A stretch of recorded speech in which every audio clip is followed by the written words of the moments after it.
On the night Vivian Marlowe was supposed to celebrate 12 years of marriage, she stood outside her husband's study and heard him laugh, cold, cutting, cruel, as he told his mistress exactly what he thought of his brilliant wife. "She's useful," Damien said. "Nothing more." In that moment, something inside Vivian didn't break. It calcified. By the time she walked into her own charity gala and saw him parade his mistress through the crowd, Vivian had already made her decision. She wasn't going to leave him. She was going to erase him. Want to see how far a woman can go when she stops being invisible? Stay until the end, hit that like button, and drop a comment with your city so I can see how far this story travels. The champagne was French. The flowers were Ecuadorian roses, flown in that morning. The string quartet played something soft and forgettable in the corner of the ballroom, the kind of music that was meant to fade into the background of polite conversation and clinking crystal. Vivian Marlowe stood at the edge of her own charity gala and felt nothing, not pride, not satisfaction, not even the hollow pleasure of a job well done. She'd organized this event down to the napkin rings, had spent 3 months courting donors and schmoozing with the city's most powerful players, all to raise money for a cause she actually believed in, legal aid for women trapped in impossible situations. The irony wasn't lost on her. She wore midnight blue tonight, silk that moved like water, cut low enough to be elegant, but not so low anyone would call it desperate. Her dark hair was pulled back in a twist that had taken her stylist 40 minutes to perfect, and her makeup was flawless in that expensive, invisible way that made people think you woke up looking like money. She looked perfect because she always looked perfect. That was the job. "Mrs. Carrera." A man in a tuxedo appeared at her elbow, one of the gala's sponsors. "Wonderful event, simply wonderful." "Thank you, Mr. Brennan." Her smile was automatic, practiced. "Your generosity made it possible." "Not at all, not at all. Where's that husband of yours? I wanted to congratulate him on the Mitchell acquisition." "Brilliant move." Vivian's smile didn't waver. "I'm sure he'll be here shortly. You know Damien, always fashionably late." Brennan laughed like she'd said something clever instead of something she'd been saying for 12 years, and then he moved on to work the room. Vivian's smile dropped the second his back was turned. She knew exactly where Damien was. She'd known for 3 hours now, ever since her assistant had sent her the text with the restaurant name and the words, "Sorry, V, thought you should know." He was with her, the mistress, the one who'd been a fixture in Damien's life for the past 8 months, though Vivian suspected it had been longer. She'd seen the signs, the late nights that turned into early mornings, the phone calls he took in other rooms, the way he'd stopped touching her even in those perfunctory ways married people touched each other, a hand on the small of her back, a kiss on the cheek in public. He'd stopped pretending, and Vivian had stopped caring. Or so she'd thought. "Vivian!" A woman in emerald green descended on her, air-kissing both cheeks. "Patricia something. Old money, new face. Darling, this is spectacular. You've outdone yourself." "You're too kind." "I was just telling Richard, you remember my husband, Richard. I was telling him that you should be running the whole city, the way you pulled this together, while managing Damien's schedule and all those business interests. You're a miracle worker." Vivian's jaw ached from smiling. Team effort. "Oh, don't be modest. Everyone knows you're the brains behind the operation." Patricia leaned in, lowering her voice to that conspiratorial whisper wealthy women used when they wanted to pretend they were being genuine. "Between us, half the men in this room would be in prison or bankruptcy without their wives cleaning up their messes. You're just better at it than most." She swept away before Vivian could respond, leaving behind a cloud of perfume and casual cruelty. The brains behind the operation.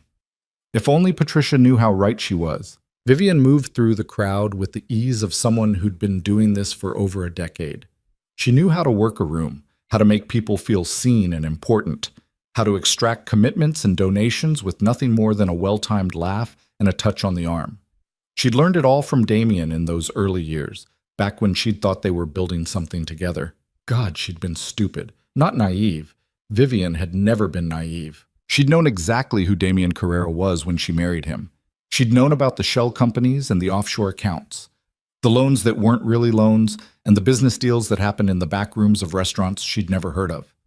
She'd known he was dangerous in ways that had nothing to do with violence and everything to do with the kind of power that bent the world to its will. She'd married him anyway because she'd been 23 and brilliant and tired of being invisible.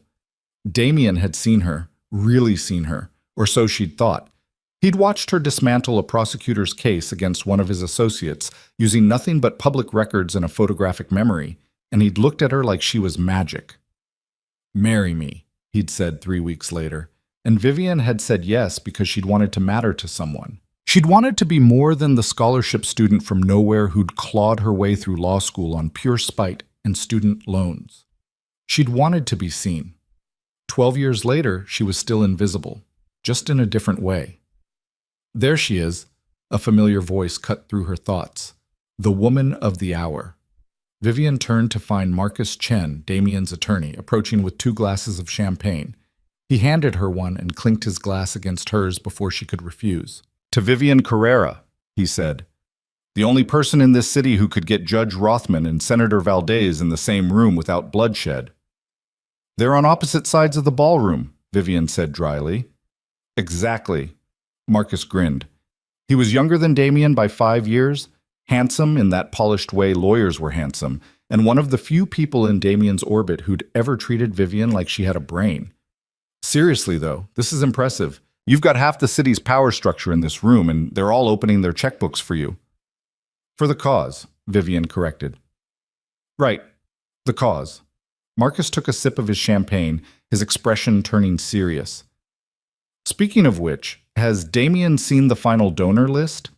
"Not yet. Why?" "No reason, just some of these names might make him twitchy. Judge Reeves is here. DA's office sent someone. Even that FBI agent, what's his name, Bob?" "Keller," Vivian said quietly. "Agent Keller." Marcus's eyebrows rose. "You invited a federal agent to your charity gala?" "I invited someone who wrote a generous check to support legal aid. What he does for a living is irrelevant." "Vivian." Marcus stepped closer, lowering his voice. "You know damn well it's not irrelevant. If Damien sees—" "Damien isn't here," Vivian said, and there was something in her voice that made Marcus stop mid-sentence. She took a breath, smoothed her expression back into neutrality. "And even if he were, Agent Keller is a guest like anyone else. This is a charity event, Marcus, not a crime scene." Marcus studied her for a long moment, something shifting in his expression. "You okay?"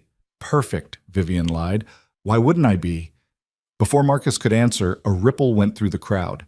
Heads turned. Conversations paused mid-sentence. Vivian didn't need to look to know what, or who, had just arrived. She turned anyway.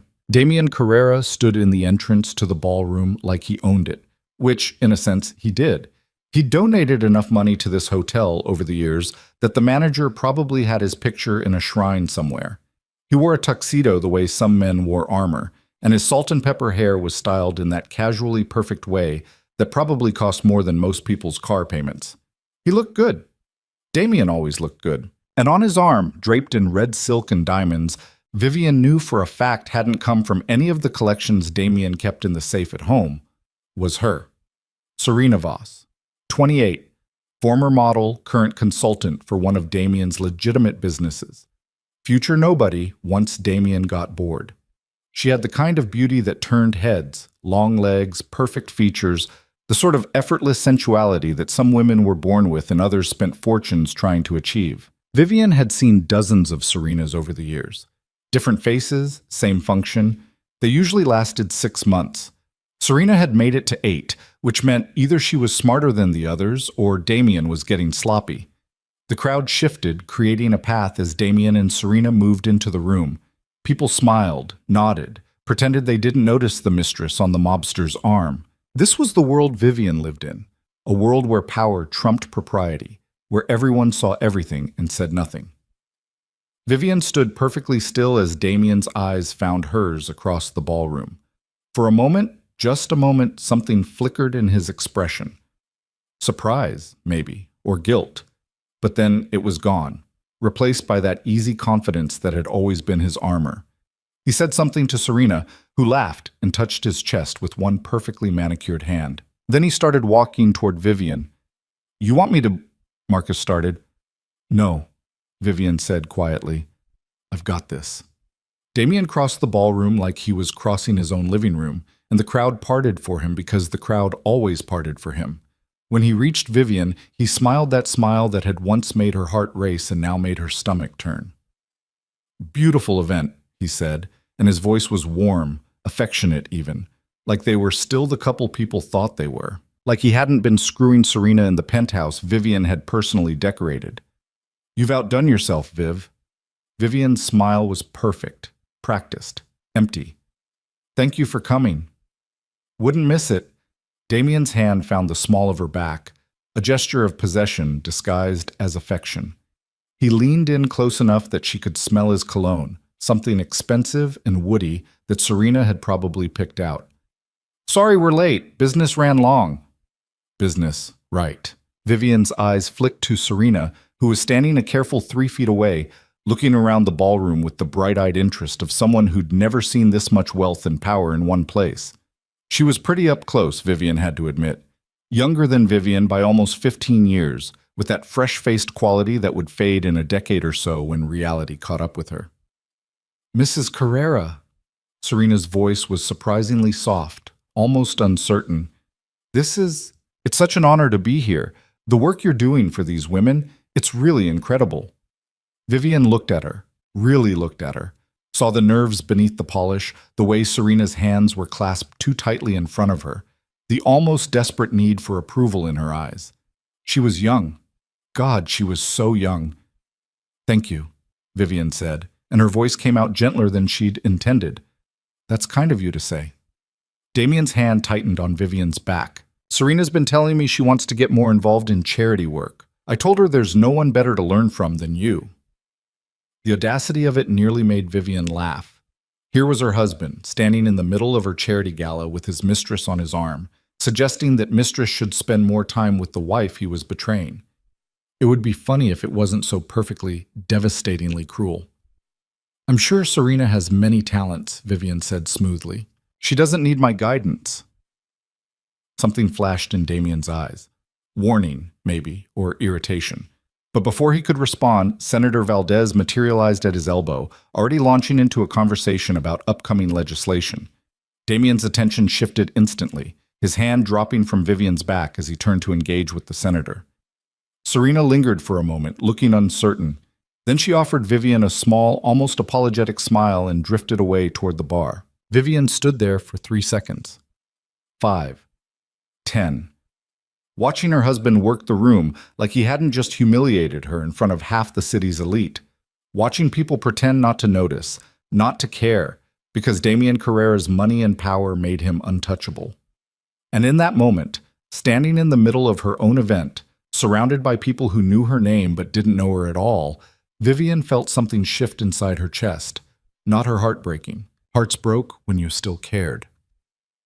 This was different. This was the sound of a door closing, a lock clicking shut, a decision being made with the cold, clear precision of someone who'd finally run out of reasons to stay. She turned and walked out of the ballroom. The hotel's business center was deserted at this hour, which was exactly why Vivian had chosen it. She sat down at one of the computers, her silk dress whispering against the leather chair, and stared at the blank screen for a long moment. Then she logged in.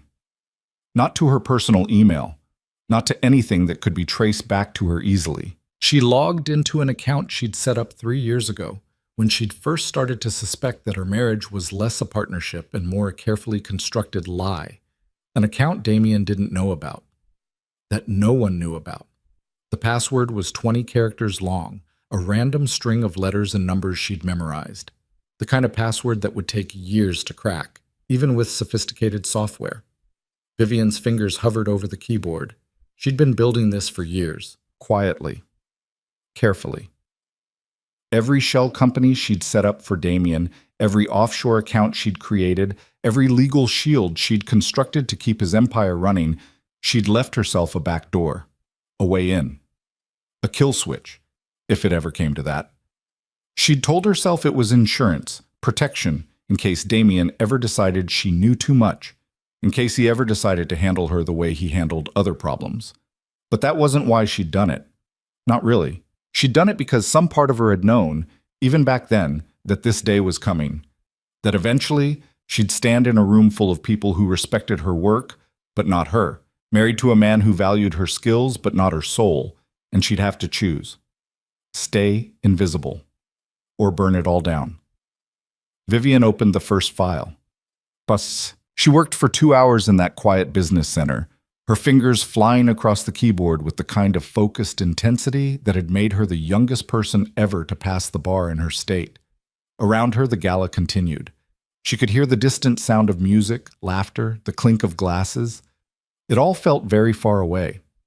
The first thing she did was access the central server that housed all of Damien's financial records. The legitimate ones, and the ones that only existed in encrypted files buried under layers of shell companies and dummy corporations. She'd set up most of them herself, back when she'd still thought they were building something together. Funny how naive she'd been. The Mitchell acquisition Brennan had mentioned earlier? That had been Vivian's work. She'd found the angle, structured the deal, created the legal framework that made it look clean when it was anything but. Damien had walked into the final meeting and signed the papers, but Vivian had done everything else. She always did everything else. Now she unmade it. Not all at once, that would be too obvious, too traceable. Vivian was smarter than that. She didn't delete files or wipe servers. Instead, she changed things, small things. A decimal point here, a transfer date there. Account numbers that were almost right, but not quite. The kind of errors that would look like incompetence or system glitches, not sabotage. The kind of errors that would make Damien's carefully balanced house of cards start to wobble. Working on your anniversary? Vivian's hands froze on the keyboard. She looked up to find Marcus Chen standing in the doorway of the business center, his bow tie loose and his expression concerned. Hardly our anniversary, Vivian said, her voice steady despite the spike of adrenaline in her veins. That was this afternoon. This is just another Thursday night. Marcus stepped into the room, closing the door behind him. What are you doing, Vivian? Checking donor pledges, making sure everything's documented properly. Bullshit! Marcus crossed to her, his eyes on the screen, but Vivian had already minimized the windows, pulling up the gala's fundraising database instead. That's not the donor database. That's... He stopped. His eyes went wide. Vivian waited. Marcus was smart, one of the smartest lawyers she'd ever met. It wouldn't take him long to put the pieces together. Jesus Christ, Marcus said softly. Vivian, what are you doing? What does it look like I'm doing? It looks like you're committing corporate suicide. Damien will what? Vivian stood up, and there was something in her voice that made Marcus take a step back. Kill me? He needs me too much for that. Divorce me? I'd love to see him try to explain to a judge where all his money came from. He'll destroy you. No, Vivian said quietly. He'll try. And he'll fail. Because Damien doesn't actually know how any of this works. He thinks he does.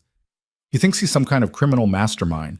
But the truth is, I've been running his empire for 12 years while he takes meetings and fucks his assistants. Without me, he's just another thug with expensive suits and delusions of grandeur.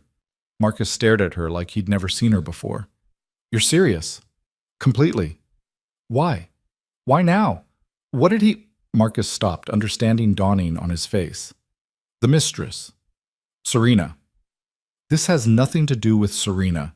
Vivian's voice was cold, clinical. This has to do with the fact that 3 hours ago, I stood outside Damien's study and listened to him tell her exactly what he thinks of me. That I'm useful, that I'm convenient, that I'm too smart to leave and too boring to love. She paused, letting the words settle in the air between them. He's not wrong, she continued. I am useful, I am convenient, and I was too smart to leave. Until tonight. But I'm done being convenient. I'm done being invisible. And I'm definitely done propping up a man who thinks my only value is how well I clean up his messes. Marcus was quiet for a long moment. Then he said, You're going to start a war. No, I'm going to end one. Vivian sat back down, her hands returning to the keyboard. I've been fighting a war for 12 years, Marcus. Fighting to be seen, to be valued, to be something more than the woman behind the man. I'm tired of fighting, so I'm changing the rules. How? Vivian looked at him, really looked at him. Marcus had always been kind to her, had always treated her like she mattered. She didn't want to drag him down with her. Go back to the gala, she said softly. Forget you saw me here. Vivian, I mean it. What I'm doing, you don't want any part of this. You're a good lawyer, Marcus. You have a future. Don't let me ruin it. Marcus stood there, torn. Then he nodded slowly and turned toward the door. But before he left, he looked back at her one more time. For what it's worth, he said quietly, you were always too good for him. Then he was gone, and Vivian was alone again. She worked for another hour. By the time she was finished, she'd buried time bombs in every major deal Damien had running. Nothing that would explode immediately. She was smarter than that. But in 2 weeks, when the first quarterly reports came due, discrepancies would start to surface. Account numbers that didn't match, transfer records that showed money moving to places it shouldn't go, loans that were suddenly callable because the terms had mysteriously changed. It would look like incompetence at first, maybe even like embezzlement by someone in Damien's organization. By the time anyone figured out what had really happened, it would be too late. The empire Vivian had spent 12 years building would come crashing down, and there would be nothing Damien could do to stop it. She closed the final file and logged out, wiping her digital fingerprints as she went. Then she stood, smoothed down her dress, and checked her reflection in the darkened computer screen. She looked exactly the same, perfectly composed, elegantly neutral. No one would ever know. Vivian walked back to the ballroom with her head high and her heart quiet. The gala was still going strong. These things always ran late when there was free champagne and powerful people to network with. She found her place at the edge of the crowd and slipped back into her role seamlessly.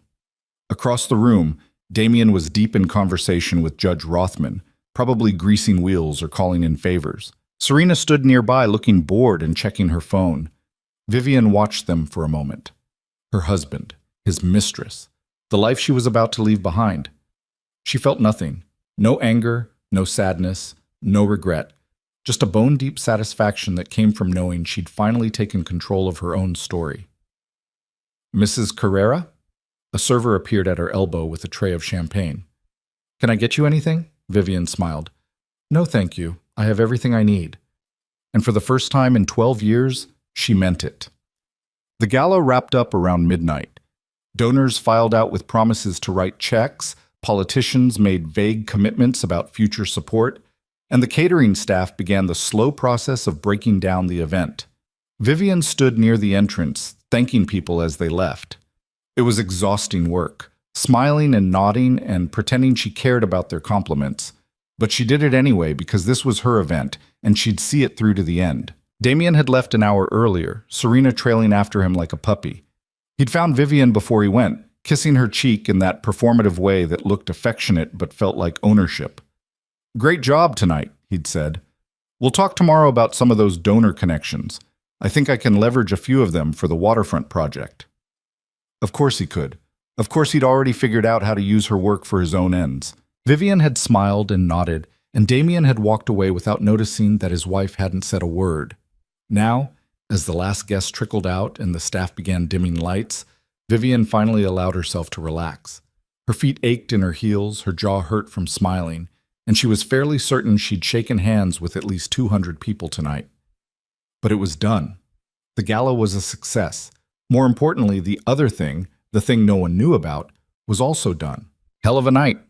Vivian turned to find Agent Keller standing a few feet away, his hands in his pockets. He looked out of place in his standard government-issue suit, surrounded by the opulence of the hotel ballroom, but his eyes were sharp, assessing. Agent Keller, Vivian kept her voice neutral. I'm glad you could make it. Wouldn't have missed it. Your assistant sent me the invitation 3 times. Started to feel like divine intervention. He smiled, but it didn't reach his eyes. Or maybe just very persistent fundraising. We believe in our cause. I can see that. Keller looked around the emptying ballroom. Impressive guest list, lot of important people, lot of powerful people. It's for a good cause, Vivian said carefully. Legal aid for women in crisis. Everyone should care about that. True enough. Keller's gaze returned to her. Your husband left early. It wasn't a question. Damien had other commitments. I'm sure he did. Keller pulled a business card from his pocket and held it out. Mrs. Carrera, I want you to know, if you ever need help, my door is open. Vivian looked at the card but didn't take it. Why would I need help, Agent Keller? Maybe you wouldn't. But in my experience, people who organize galas for women in crisis usually understand that crisis personally. He set the card on the table next to her, just in case. Then he walked away, leaving Vivian alone with his card and the weight of what he hadn't said. She picked up the card, studied it for a moment, then slipped it into her clutch. She didn't need Agent Keller's help. She didn't need anyone's help. But it was always good to have options. Vivian got home a little after 1 in the morning. The penthouse was dark and silent. Damien wasn't here, which meant he was at one of his other properties. Probably the place he kept for Serena, the one he thought Vivian didn't know about. She kicked off her heels in the entryway and walked barefoot across the marble floor, her dress whispering around her legs. The city glittered below her through floor-to-ceiling windows, a constellation of lights and lives and stories she'd never be part of. Vivian poured herself a glass of wine, something expensive from Damien's collection, and stood at the window, looking out at the city she'd helped her husband conquer. 12 years. 12 years of being brilliant and invisible, of building empires for a man who couldn't even be bothered to come home on their anniversary. But that was ending now. Vivian raised her glass to her reflection in the window, to the woman she'd been and the woman she was about to become. To new beginnings, she said to the empty room. Then she drank, and the wine tasted like freedom. The wine was still sitting on her tongue when her phone buzzed. Vivian looked down at the screen and saw Damien's name glowing in the darkness. Don't wait up. 3 words, not even an excuse this time. Just a command delivered with the casual arrogance of a man who'd never had to explain himself. Vivian deleted the message without responding. Then she finished her wine, rinsed the glass, and went to bed in the guest room she'd been using for the past 6 months. The sheets were cold and impersonal, but at least they were hers. She slept better than she had in years. When she woke the next morning, sunlight was streaming through the windows and Damien still wasn't home. Vivian made coffee in the kitchen that was almost never used, they had staff for that normally, and checked her phone while the machine hissed and gurgled. 3 missed calls from Patricia in Emerald Green, probably wanting to gossip about the gala. 2 emails from the charity thanking her for her work. 1 text from Marcus that just said, "Call me when you can." Nothing from Damien. Vivian sipped her coffee and opened her laptop. Not the personal one. She had another device, a tablet she kept locked in a safe disguised as a decorative box in her closet. The kind of safe Damien would never think to look for because he assumed everything valuable in this penthouse already belonged to him. She logged into the secondary account she'd been building for 3 years. The ones that existed in her maiden name, buried under layers of legitimate business transactions and perfectly legal tax shelters. While Damien had been busy expanding his criminal empire, Vivian had been quietly building a legitimate one. Real estate investments, stock portfolios. A consulting firm that operated under an LLC with her name nowhere on the paperwork. She'd been siphoning money from Damien's operations for years, never enough to notice, just a percentage point here and there, routing it through enough channels that it looked like normal business expenses or charitable donations. The total sat at just over $42 million. Vivian stared at that number for a long time. $42 million. More than enough to disappear. More than enough to start over. More than enough to never have to smile through another humiliation or pretend she didn't hear the whispers that followed her at every charity event. But disappearing wasn't what Vivian wanted. Not anymore. She closed the laptop and drank her coffee, watching the city wake up below her. The streets filled with cars and people rushing to jobs and lives that had nothing to do with her. Somewhere out there, Damien was probably still in bed with Serena. Or maybe he was already up and working, making deals and breaking rules and trusting that Vivian would clean up whatever mess he made. He had no idea what was coming. The first sign of trouble appeared 3 days later. Vivian was in her home office, the small room off the kitchen that Damien had grudgingly let her claim, when her phone rang. Not her personal phone, the burner she kept for handling Damien's more sensitive business matters. She almost didn't answer it, but old habits died hard. Yes? Mrs. Carrera? The voice on the other end was unfamiliar, male, nervous. This is Derek Chen from Pacific Rim Investments. I'm calling about the Mitchell acquisition. Vivian's fingers stilled on her keyboard. Pacific Rim was one of the shell companies she'd set up to funnel money through the Mitchell deal. What about it? There's been a discrepancy in the account transfers.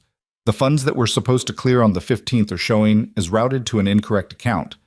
I've been trying to track down the error, but the transfer codes don't match our records and— Slow down, Vivian said, her voice calm despite the spike of adrenaline in her chest.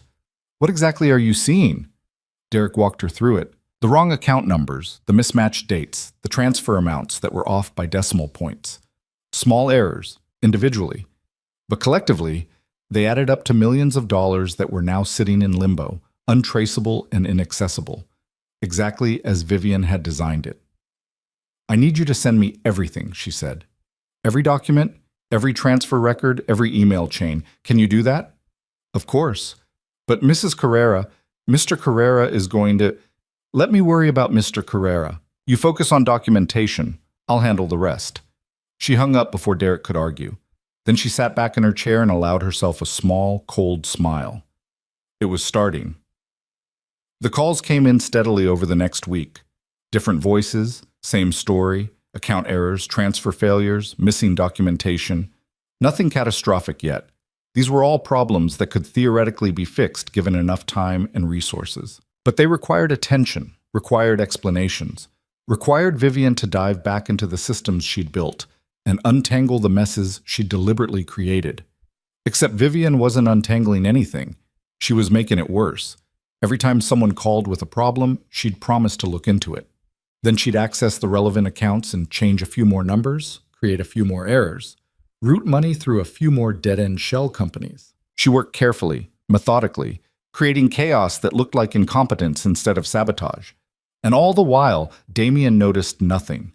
He was too busy with the waterfront project he'd mentioned at the gala, some massive development deal that required bribing half the city council and threatening the other half. Vivian had set up the initial framework months ago, but now Damien was handling the day-to-day operations himself, which meant he was barely home and even more distracted than usual. Serena had moved into the penthouse. Not officially, Damien still had enough sense not to be that blatant, but her things were everywhere. Designer shoes in the closet, expensive skincare products in the bathroom, a silk robe hanging on the back of the bedroom door. Vivian saw it all and said nothing. She'd moved her remaining belongings into the guest room and started spending her days in coffee shops and libraries, anywhere but the home that had stopped feeling like hers months ago. You've been quiet lately. Vivian looked up from her laptop to find Marcus sliding into the chair across from her. She was at a corner table in a cafe near the financial district, buried in spreadsheets that had nothing to do with Damien's business and everything to do with her own. I've been busy, she said, so I've heard. Marcus ordered an espresso from a passing server, then turned his attention back to Vivian. Damien's been asking questions about the Mitchell deal, about Pacific Rim, about why his accounts aren't matching up the way they should. And what did you tell him? That these things happen, that probably someone in accounting screwed up, that you'd fix it. Marcus paused. You're not going to fix it, are you? Vivian closed her laptop. Do you want me to? I want you to be careful. Damien's paranoid on a good day. If he figures out what you're doing, he won't. You sound very sure of that.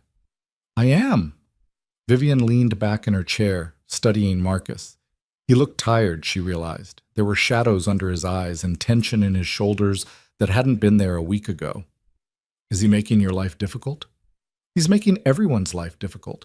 Half his associates think there's a rat in the organization. The other half thinks someone's trying to take him down from the outside. Marcus's espresso arrived, and he wrapped his hands around the cup like he needed the warmth. No one suspects you. Why would they? I'm just the wife. You're not just anything, Vivian, and that's the problem. Damien's so used to you being in the background that he can't see you even when you're standing right in front of him. Marcus took a sip of his coffee, grimaced. What's your end game here? You bring down his empire, then what? You think he's just going to let you walk away? I think Damien's going to be too busy trying to save himself to worry about me. And if you're wrong? Vivian didn't answer. She didn't have an answer, not one that Marcus would want to hear, because the truth was, she didn't care what happened to her after this. She'd spent 12 years being careful, being invisible, making herself small enough to fit into the spaces Damien allowed her. She was done with that. If burning down his empire meant burning herself too, then so be it. At least she'd finally be warm. Marcus seemed to read something in her silence. He set down his cup and leaned forward, his voice dropping to barely above a whisper. There are other ways, safer ways. You could just divorce him, take your half and disappear. My half? Vivian laughed, but there was no humor in it. Marcus, I built this empire. Every shell company, every offshore account, every legal loophole that keeps Damien out of prison. That was me. I'm not taking half. I'm taking everything. That's not divorce. That's war. No, Vivian said quietly. That's justice. The second wave hit 10 days after the gala. Vivian was in her office when her phone rang, her actual phone this time, not one of the burners. The screen showed a number she didn't recognize, but something made her answer anyway. Mrs. Carrera? The voice was crisp, professional, female. This is Jennifer Hollis from the Federal Reserve Bank of New York. I'm calling regarding some irregularities we've detected in several accounts associated with your husband's business interests. Vivian's pulse kicked up, but her voice stayed steady. What kind of irregularities? Multiple transfer violations, potential structuring to avoid reporting requirements, and some concerning patterns in international wire transfers. We're going to need to schedule a meeting to discuss our findings. Of course. I'll have Mr. Carrera's attorney contact you to...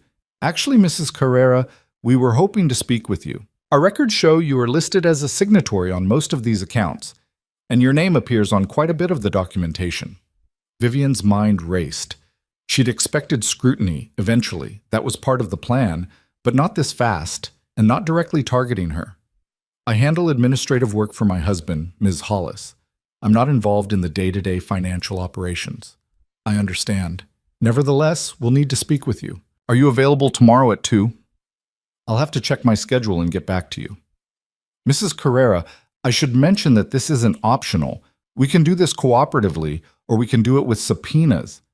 Your choice. Vivian closed her eyes. Tomorrow at 2 is fine.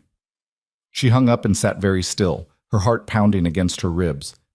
This wasn't part of the plan. She'd designed the chaos to eventually draw federal attention to Damien's operations. But she'd been careful to keep her own name insulated, buried under layers of plausible deniability. Apparently, she hadn't been careful enough. Her phone buzzed with a text. Marcus. Need to talk. Now. They met in a parking garage 3 blocks from Vivian's building. Marcus's car was running, heat blasting against the November cold. Vivian slid into the passenger seat and waited. The FBI is sniffing around, Marcus said, without preamble. Not just the Fed Reserve. Actual FBI. They've been interviewing people, pulling records, asking questions about Damien's business dealings. How bad? Bad enough that I'm thinking about calling my own lawyer. Marcus's hands were white-knuckled on the steering wheel. Vivian, I need to know what you did, not the surface stuff. I need to know everything. Because right now, it looks like someone handed the feds a roadmap to every illegal thing Damien's done in the last decade, and I need to know if that someone was you. Vivian stared straight ahead through the windshield. I changed some numbers, created some discrepancies, made it look like someone in the organization was either incompetent or stealing. That's it? That's it. You didn't contact the authorities? Didn't hand over evidence? No. Marcus was quiet for a long moment. Then he said, they're going to think you did. Damien's going to think you did. And when he figures out all these problems started right after the gala, let him think whatever he wants. I've got documentation showing every change was made from terminal computers at hotels and coffee shops all over the city. I've been careful, Marcus. My digital fingerprints are nowhere near any of this. Digital fingerprints aren't the only kind that matter. Marcus finally looked at her. If the FBI comes knocking, if they start asking questions, you need to lawyer up immediately. Don't talk to them. Don't try to explain. Don't do anything without representation. I know how this works. Do you? Because from where I'm sitting, it looks like you've just painted a target on your back and you're acting like you're bulletproof. Marcus's voice cracked slightly. I don't want to read about you in the obituaries, Vivian. Damien's done worse for less. Damien needs me. He needed you. Past tense. The second the Fed started circling, you stopped being an asset and started being a liability. Marcus pulled a business card from his pocket and pressed it into her hand. This is Sarah Chen, the best criminal defense attorney in the state. Call her. Today. Please. Vivian looked down at the card. The name meant nothing to her, but the address was in one of the city's most expensive buildings. I can't afford. I'll cover it. Consider it payment for all the times you've saved my ass over the years. Marcus's expression softened slightly. You were right, at the gala. You are too good for him. You always were. But being too good for someone doesn't make you safe from them. Vivian tucked the card into her purse. Thank you. Don't thank me. Just stay alive long enough to see him fall. The meeting with Jennifer Hollis lasted 3 hours and felt like 3 years. Vivian sat across from the federal agent in a sterile conference room at the Reserve Bank, a lawyer she'd never met before sitting beside her. Not Sarah Chen. Vivian had chickened out at the last minute and called a different attorney, someone cheaper and less connected to Marcus. It was probably a mistake, but Vivian was making a lot of those lately. Hollis walked her through transaction after transaction, account after account. She had printouts, spreadsheets, highlighted sections that supposedly proved systematic fraud and money laundering. And in every single one, Vivian's name appeared somewhere. Signatory, administrator, point of contact. I need you to understand the situation you're in, Mrs. Carrera, Hollis said, her voice almost gentle. These accounts show clear evidence of criminal activity. Structuring, tax evasion, possible RICO violations. We have enough here to bring charges against multiple people, including you. Vivian's lawyer started to object, but Vivian spoke over him. I did administrative work. I signed papers my husband told me to sign. That's not illegal. It is if you knew what those papers represented. I didn't. Really? Hollis pulled out another document. This is an email from you to a financial consultant in the Cayman Islands, dated 14 months ago. You're discussing the best way to structure a series of shell companies to minimize exposure and maintain operational flexibility. That doesn't sound like someone who's just signing papers. Vivian's stomach dropped. She'd written that email, had spent hours crafting the language to make the illegal look legal. She'd just never thought anyone would see it. I want to help you, Mrs. Carrera, Hollis continued. I really do. But I can only do that if you're willing to cooperate. Tell us what you know about your husband's operations. Give us testimony, documentation, anything that can help us build a case against the people actually running these criminal enterprises. And in exchange? Immunity. Full cooperation means full protection. You help us, we help you. Vivian looked at her lawyer, who was nodding slightly. It was a good deal. Probably the best deal she was going to get. But it wasn't the deal Vivian wanted. I'd like to consult with my attorney before making any decisions, she said. Hollis's expression hardened. Mrs. Carrera, this offer has a shelf life. The longer you wait, I understand. I still need time to think. The meeting ended shortly after that, with Hollis's card pressed into Vivian's hand and a warning that she had 48 hours to decide. Vivian walked out of that building and straight into the first bar she found. She ordered scotch, expensive, neat, and sat at the counter trying to figure out how everything had spiraled so far out of her control so fast. She'd wanted Damien's empire to crumble. She'd wanted him to feel powerless, to understand what it was like to watch everything you'd built fall apart, while people who were supposed to care about you just watched it happen. She hadn't wanted to go to prison for it. Her phone buzzed. Damien, finally. Where are you? Vivian stared at the message for a long time. Then she typed back, out. We need to talk, now. About what? Don't play stupid, Vivian. Get home. She drained her scotch, left cash on the bar, and headed for the penthouse. Whatever was about to happen, she'd rather face it head on than spend the next few hours dreading it. Damien was waiting in the living room when she arrived. He wasn't alone. 2 men in expensive suits stood near the windows, and Serena was conspicuously absent. Vivian recognized one of the men, Vincent Russo, one of Damien's oldest associates, the kind of man who solved problems with violence and asked questions never. Close the door, Damien said. Vivian did. Her pulse was racing, but she kept her expression neutral. What's going on? You tell me. Damien stood, and there was something in his eyes Vivian had never seen before. Fear, maybe. Or fury so cold it looked like fear. I've got the FBI crawling up my ass. Accounts frozen, associates getting subpoenaed, and every business deal I've got running is falling apart because suddenly nothing is where it's supposed to be. So you tell me, Vivian, what the hell is going on? I don't know what you want me to say. I want you to explain how 12 years of perfect operations suddenly turned into a complete shit show the week after your little charity gala. Damien moved closer. I want you to explain why Jennifer Hollis from the Federal Reserve called me today and mentioned your name 16 times. I want you to explain why it looks like someone with intimate knowledge of my business handed the feds a gift-wrapped case against me. Vivian met his eyes. Are you accusing me of something? I'm asking questions. There's a difference. Doesn't sound like questions. Sounds like you've already made up your mind. Vincent cleared his throat from across the room. Mrs. Carrera, we're just trying to understand the timeline here. You handle most of Mr. Carrera's administrative work, yes? I did. Past tense. And when did you stop? Vivian understood the game they were playing. Good cop, bad cop, except both cops worked for the mob and neither one of them cared if she lived or died. I've been gradually stepping back over the past few months. I told Damien I wanted to focus more on my charity work. Convenient timing, Vincent said mildly. Or maybe I just got tired of covering for a man who can't keep his dick in his pants long enough to remember his own anniversary.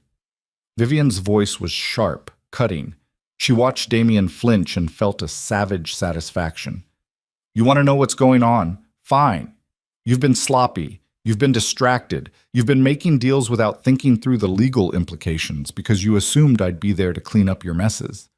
Well, I'm not there anymore. So maybe this isn't sabotage. Maybe this is just what happens when you try to run a criminal empire without the person who actually knows how it works. The second man stepped forward.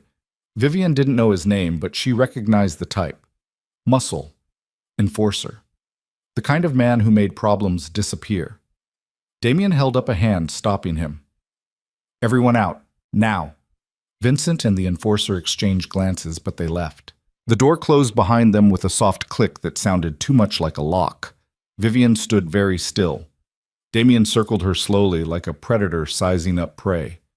12 years, Vivian. 12 years you've been by my side. You think I don't know you? You think I can't tell when you're lying? I'm not lying. You're not telling the truth either. He stopped in front of her, close enough that she could smell his cologne. Still the same one Serena had picked out. Here's what I think happened. I think you got your feelings hurt when I brought Serena to the gala. I think you decided to throw a tantrum and make my life difficult for a few weeks. And I think you didn't realize how far it would spiral, and now you're scared because the FBI is involved, and you don't know how to fix what you broke. Vivian laughed. She couldn't help it. The sound came out harsh and bitter, echoing in the too large room. Is that really what you think? That this is about Serena? What else would it be about? It's about the fact that I heard you, Damien. The night of our anniversary, I stood outside your study and I heard every word you said to her, about how I'm useful, about how I'm convenient, about how I'm too boring to love but too smart to leave. Vivian's voice cracked, just slightly. So no, this isn't a tantrum. This is me finally understanding my worth and realizing it's a hell of a lot more than you ever gave me credit for. Something shifted in Damien's expression. Vivian, don't you dare try to explain it away or tell me I misunderstood. I heard what I heard. And you know what the worst part is? You were right. I was too smart to leave. Until I wasn't. Damien was quiet for a long moment. Then he said, very softly, "What did you do?" "Nothing illegal. Bullshit.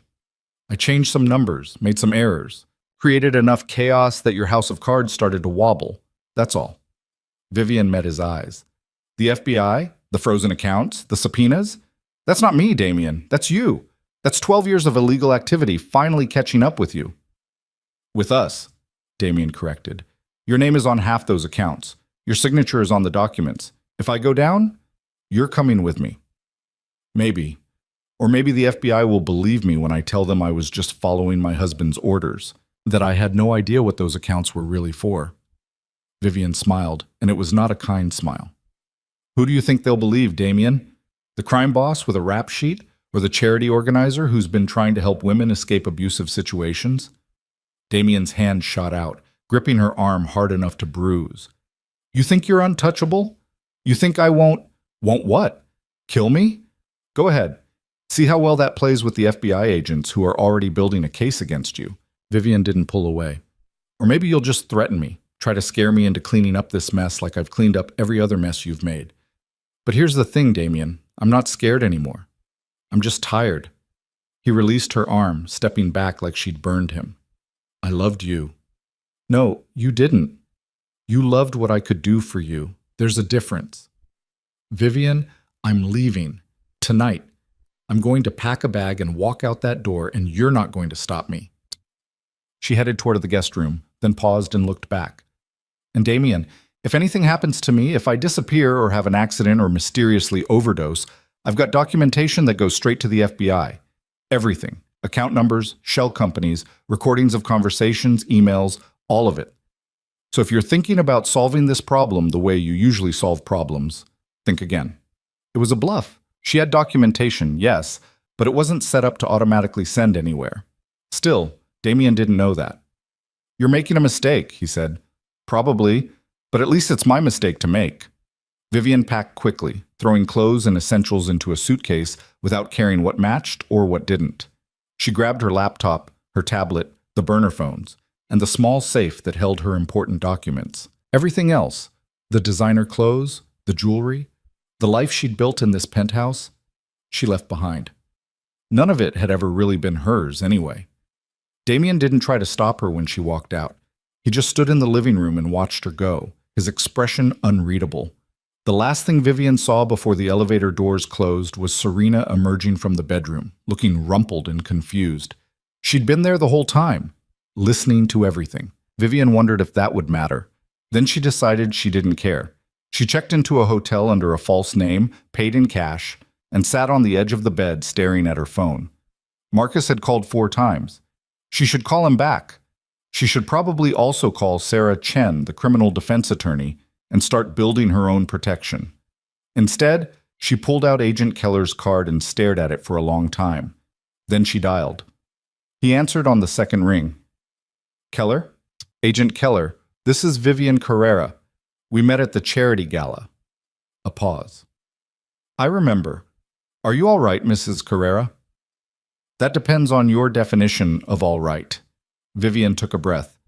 You said if I ever needed help, your door was open. Does that offer still stand? It does. Then I think we should talk, but not over the phone. I can meet you. Name the place. Vivian gave him the address of a diner she'd passed on the way to the hotel. Public, busy, safe. 1 hour. I'll be there.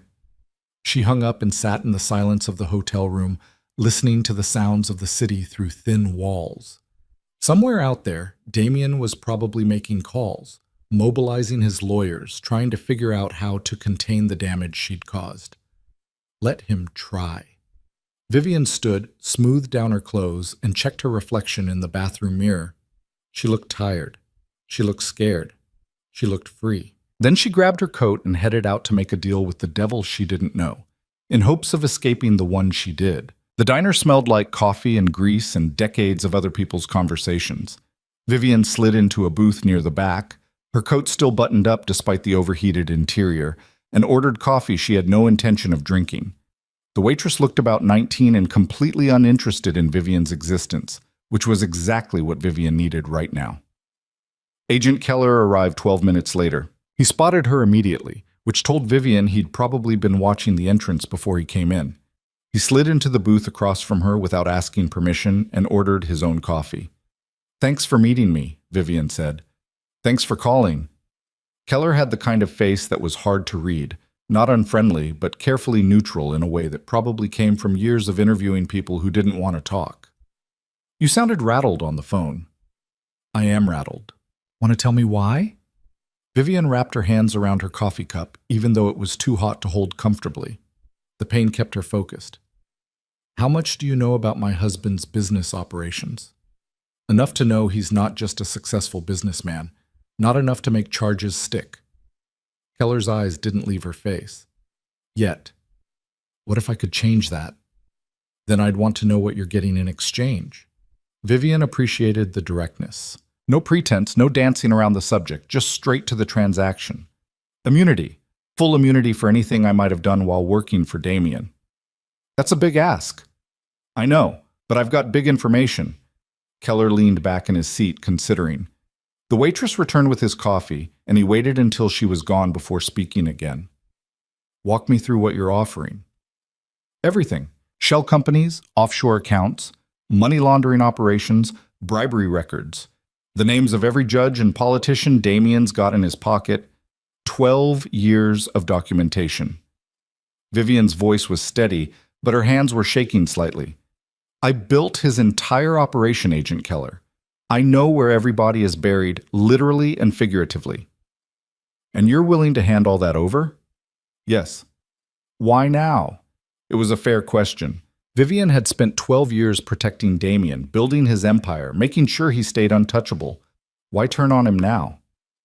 Because I'm done being invisible, she said quietly. And because the FBI is already investigating him, which means I'm already implicated whether I cooperate or not. At least this way, I have some control over the outcome. Keller studied her for a long moment. Then he said, You understand that if we do this, there's no going back. Once you start talking, you're committed. And Damien Carrera isn't the kind of man who forgives betrayal. I know. You'll need protection. Witness protection, probably. New identity, new city, new life. Everything you know, everyone you've been, that all goes away. Vivian thought about the penthouse with Serena's things scattered everywhere. The charity galas where people praised her work but didn't know her name. The 12 years of being useful but not valued. Smart but not seen. I'm okay with that, she said. Keller pulled out his phone. I need to make a call. Bring in my supervisor, get this official, don't go anywhere. He stepped outside and Vivian watched through the window as he paced and talked, his breath visible in the cold November air. She should have felt scared, should have felt guilty or conflicted or something other than this strange, hollow calm. But all she felt was tired. Keller came back inside with another man, older, gray-haired, wearing the same kind of forgettable suit that seemed to be FBI's standard issue. He introduced himself as Special Agent Morrison and slid into the booth next to Keller. Mrs. Carrera, Morrison said, Agent Keller tells me you want to cooperate. That's right. Before we go any further, I need to make something very clear. Cooperation means full cooperation. No holding back, no protecting anyone, no selective memory about things that might incriminate you. You give us everything, or we give you nothing. Understood? Understood. Morrison pulled out a small recording device and set it on the table. Then let's start with the basics. What exactly did you do for your husband? Vivian took a breath and started talking. She talked for 3 hours straight, pausing only when the waitress came by to refill their coffee or clear plates of food Vivian didn't remember ordering. She walked them through the shell companies, explaining how she'd layered them to make Damien's money nearly impossible to trace. She detailed the offshore accounts in the Cayman Islands, Singapore, Switzerland, 14 different countries, 63 different banks. She gave them names. Associates, lawyers, accountants, politicians. She explained the bribery system, how much each judge cost, which senators were on the payroll, which police officers looked the other way for a monthly fee. She detailed the money laundering operations, the front businesses, the fake invoices and phantom employees that made dirty money look clean. And she told them about the violence. Not the kind Damien committed himself. He was too smart for that. But the kind he ordered. The warehouse fire that had killed 2 people who'd gotten in his way. The journalist who'd been asking too many questions and ended up in the river. The competitor who'd mysteriously vanished 3 years ago. Morrison and Keller listened without interrupting, their expressions carefully neutral. Vivian wondered what they were thinking, whether they believed her, whether they thought she was a victim or a co-conspirator, whether they thought she was any better than Damien. The documentation, Morrison said when she finally ran out of words. You said you have documentation for all of this? Most of it, yes. Account numbers, transfer records, email chains. I've been keeping copies of everything for years. Why? Insurance, Vivian said, in case Damien ever decided I knew too much. Smart. Morrison didn't sound approving or disapproving, just factual. Where is it? Safe deposit box. Different bank. Different name. I can get it tomorrow. We'll go with you. Vivian nodded. She'd expected that. Morrison glanced at Keller, some silent communication passing between them. Then he turned back to Vivian. Here's what's going to happen. We're going to verify what you've told us tonight. If it checks out, and I mean all of it, we'll talk to the U.S. attorney about an immunity deal. But I need you to understand something, Mrs. Carrera. Immunity doesn't mean you walk away clean. It means you don't go to prison. But your name is going to be all over this case.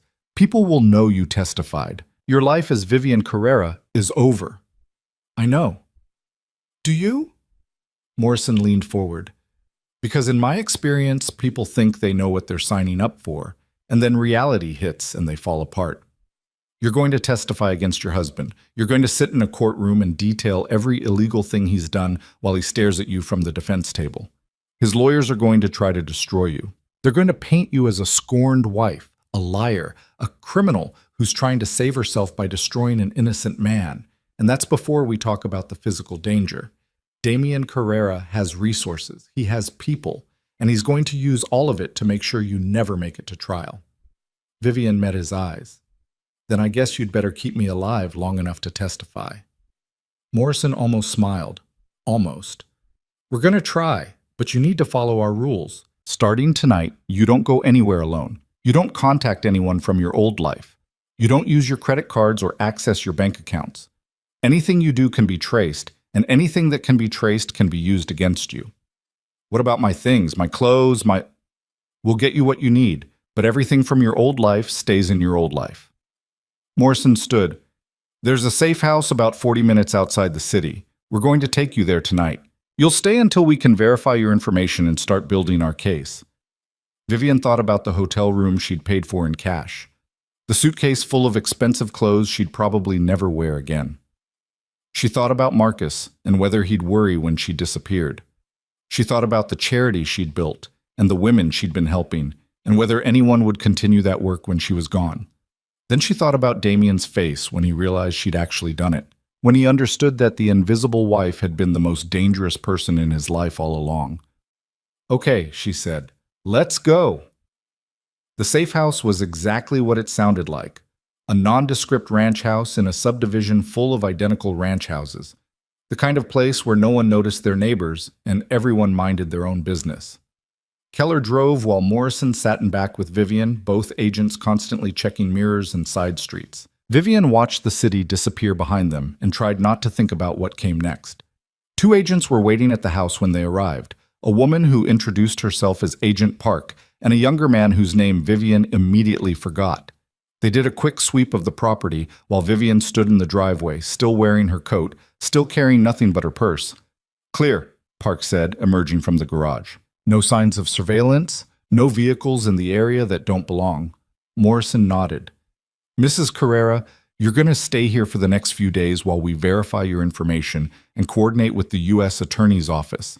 Agents Park and Rodriguez will be with you at all times. You need something, you ask them. You want to make a phone call, you ask them. You want to step outside for fresh air, you ask them. Understood? Understood. Good. Morrison handed her a burner phone. This is for emergencies only. My number's programmed in. You see anything suspicious, you hear anything that concerns you, you call me immediately. Vivian took the phone and followed Park inside. The house was sterile and impersonal, decorated in that generic way that suggested no one actually lived there. Beige walls, brown carpet, furniture that looked like it had been ordered from a catalog.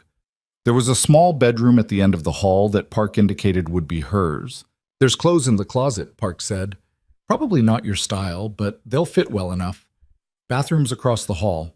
Kitchen stocked with basics. If you need anything else, let me know. Thank you.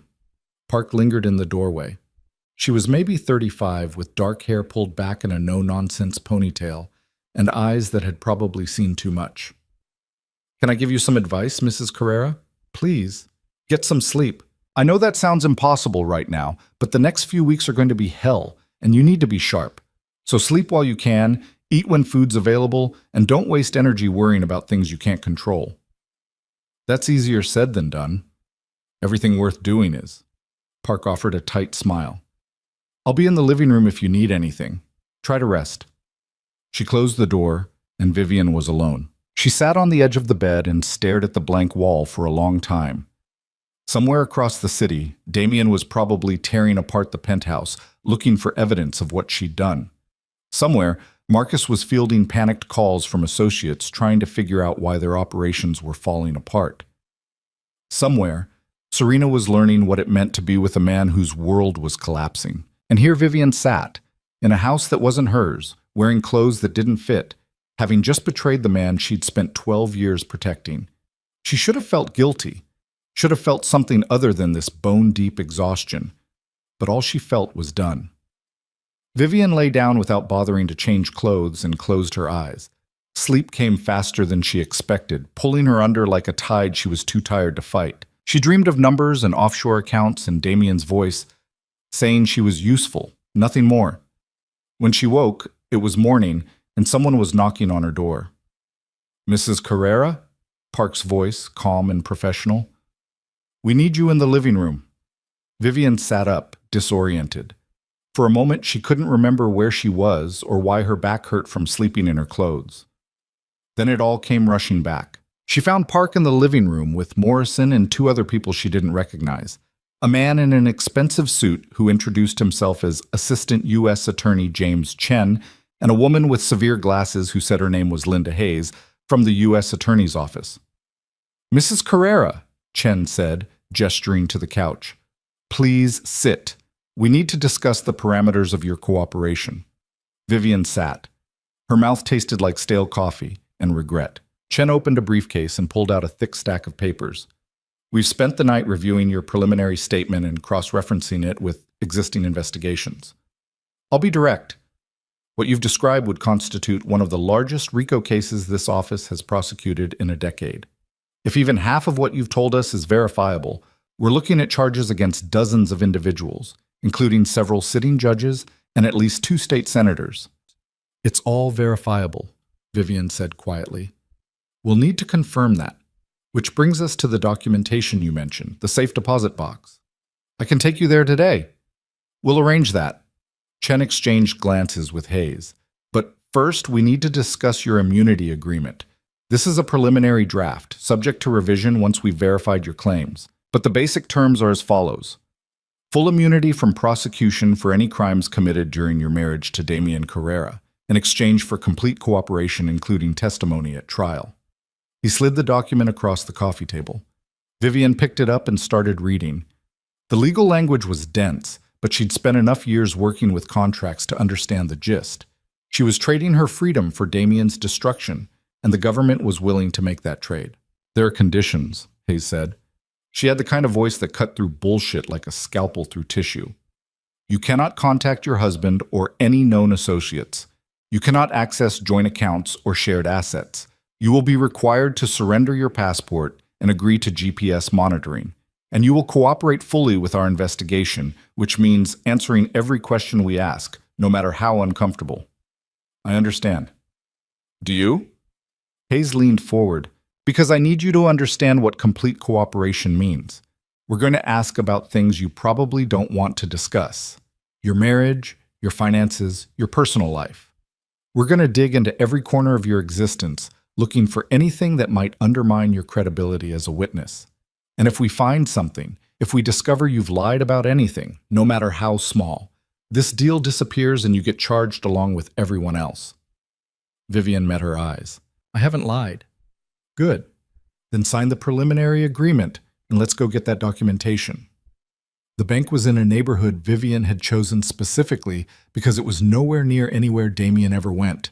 She'd opened the safe deposit box 4 years ago under her maiden name, paying the annual fee in cash and visiting only when she was certain she wasn't being followed. Morrison and Keller flanked her as they walked into the building, while Park waited in the car and Rodriguez covered the entrance. To anyone watching, they probably looked like business associates or lawyers. No one looked twice. The bank manager was a nervous man in his 50s who kept glancing at Keller's badge like it might bite him. He led them downstairs to the vault and left them alone in one of the small private rooms. Vivian opened the box with shaking hands. Inside were 6 flash drives, 4 external hard drives, and a stack of papers 3 inches thick. She'd been collecting this information for years, copying files, downloading records, printing emails that might someday prove useful. At first it had been insurance. Protection against the day Damien might decide she was a liability. But somewhere along the way, it had become something else. Evidence. Proof. A record of everything she'd built and everything she'd endured. Morrison picked up one of the flash drives. What's on these? Account records, mostly. Transfer histories, shell company documents, incorporation papers. Everything's labeled and organized by category. Keller was flipping through the papers, his expression growing more intense with each page. Jesus Christ, these are original documents, signatures, dates, everything. I was thorough. You were meticulous. Keller looked at her with something that might have been respect. This is Mrs. Carrera, this is enough to put away half the criminal organizations in the city. Just the ones my husband works with, Vivian said quietly. They loaded everything into evidence bags and drove back to the safe house in silence. Vivian watched the city pass by outside the window and wondered if she'd ever come back here, if she'd walk these streets again, or eat at her favorite restaurants, or see the skyline lit up at night. Probably not. Witness protection meant disappearing, and you couldn't disappear if you kept returning to the places you'd been. Back at the safe house, Morrison and Keller spread the documents across the dining room table like they were planning a military campaign, which, in a way, they were. This was war, just fought with evidence and testimony instead of guns. We're going to need you to walk us through all of this, Morrison said. Every document, every account, every name. It's going to take days, maybe weeks. I've got nothing but time. And so Vivian started talking again. She explained the structure of Damien's organization, drawing diagrams of how money flowed from one shell company to another, each layer adding legitimacy until criminal proceeds looked like ordinary business profits. She detailed specific transactions. The $2 million that went to Judge Reeves to dismiss charges against one of Damien's associates, the monthly payments to Senator Valdez in exchange for favorable legislation, the construction contracts awarded to Damien's companies in exchange for kickbacks to city officials. She gave them everything, and with each piece of information she felt lighter, like she was shedding weight she hadn't realized she'd been carrying. On the third day, Hayes came back with a final version of the immunity agreement. Vivian signed it without reading it again. At this point, the specifics didn't matter. She'd already jumped off the cliff. Whether she landed safely or crashed was out of her control now. There's one more thing we need to discuss, Chen said. He'd been spending most of his time at the U.S. Attorney's office, but he'd driven out for this conversation. Your assets. Vivian had been expecting this. What about them? You have significant personal wealth, over $40 million by our estimate. Money that was accumulated during your marriage to a man we're now prosecuting for racketeering and money laundering. That money is mine, Vivian said sharply. I earned it legitimately through investments and business ventures that have nothing to do with Damien. Can you prove that? Every penny. I've kept meticulous records. None of that money came from Damien's criminal activities. Chen studied her. You understand that we're going to verify that claim. I'd be disappointed if you didn't. Over the next week, Vivian provided documentation for every account, every investment, every dollar she'd accumulated over the past 3 years. She showed them the legitimate businesses she'd built, the stock portfolios she'd managed, the real estate investments she'd made using money she'd earned through entirely legal means. It was true that she'd used knowledge gained from working with Damien. She knew which companies were about to be acquired, which neighborhoods were about to be developed, which investments would pay off. But knowing something wasn't illegal. Acting on that knowledge through legitimate channels was just good business. Chen's investigators spent 4 days combing through her finances. When they were done, Hayes delivered the verdict with obvious reluctance. It's clean, she said. We can't find any direct connection between these accounts and Carrera's criminal proceeds. The money appears to have been earned through legitimate investment activities. Vivian felt something loosen in her chest. That money was her escape hatch, her safety net, her proof that she was more than just Damien's wife. If they'd taken it, she would have testified anyway. She'd already signed the immunity agreement. But this was better. This meant she'd walk away with something more than just her life. There is one complication, Chen said. Damien Carrera has filed for divorce. Vivian blinked. What?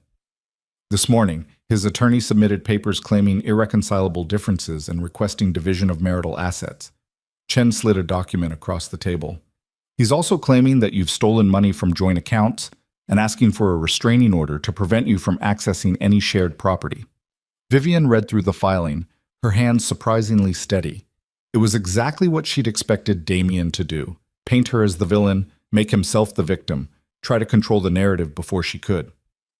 "He knows," she said quietly. "He knows I'm cooperating. We've been careful. Doesn't matter how careful you've been. Damien has sources everywhere. Someone saw me with you, or noticed I was missing, or put together enough pieces to figure it out." Vivian set down the papers. "The divorce is a message. He's cutting me loose before I can drag him down with me." "That's not how this works," Morrison said. "You're already cooperating. The divorce doesn't change anything. It changes how it looks. Right now, I'm a loyal wife turning on her husband. Once the divorce is public, I'm a scorned woman with an axe to grind. His lawyers will use it to undermine my credibility." "Let them try," Hayes said coldly. "We've got documentation. We've got financial records. We've got your testimony corroborated by physical evidence. A jury won't care whether you were married when you decided to cooperate." Vivian wasn't so sure about that, but she'd committed to this path, and there was no turning back now. That night, lying in the generic bedroom in the safe house that had become her entire world, Vivian thought about Damien filing for divorce, thought about him sitting in his lawyer's office, signing papers that would legally sever their connection. She wondered if he felt anything. Relief, maybe. Or anger that his useful, convenient wife had turned out to be his greatest liability. She wondered if he'd ever loved her at all, or if that had been another lie in a marriage built on lies. Her phone buzzed, the burner Morrison had given her. A text from an unknown number. "You made a mistake." Vivian's blood went cold. She grabbed the phone and walked quickly to the living room, where Rodriguez was watching television with the sound muted. "Someone just texted me." Rodriguez was on his feet instantly. "Show me." Vivian handed him the phone. Rodriguez swore and pulled out his own phone, calling Morrison. Within 5 minutes, the safe house was on lockdown, agents checking windows and doors, Park doing a perimeter sweep, Morrison on his way back from wherever he'd been. "How did they get this number?"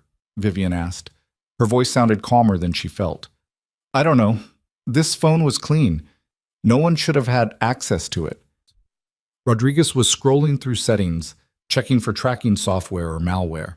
Unless someone inside your organization is feeding information to Damien," Vivian finished. The possibility hung in the air like smoke. Morrison arrived 20 minutes later, along with 2 more agents and a technical specialist who immediately confiscated Vivian's phone. "We're moving you," Morrison said.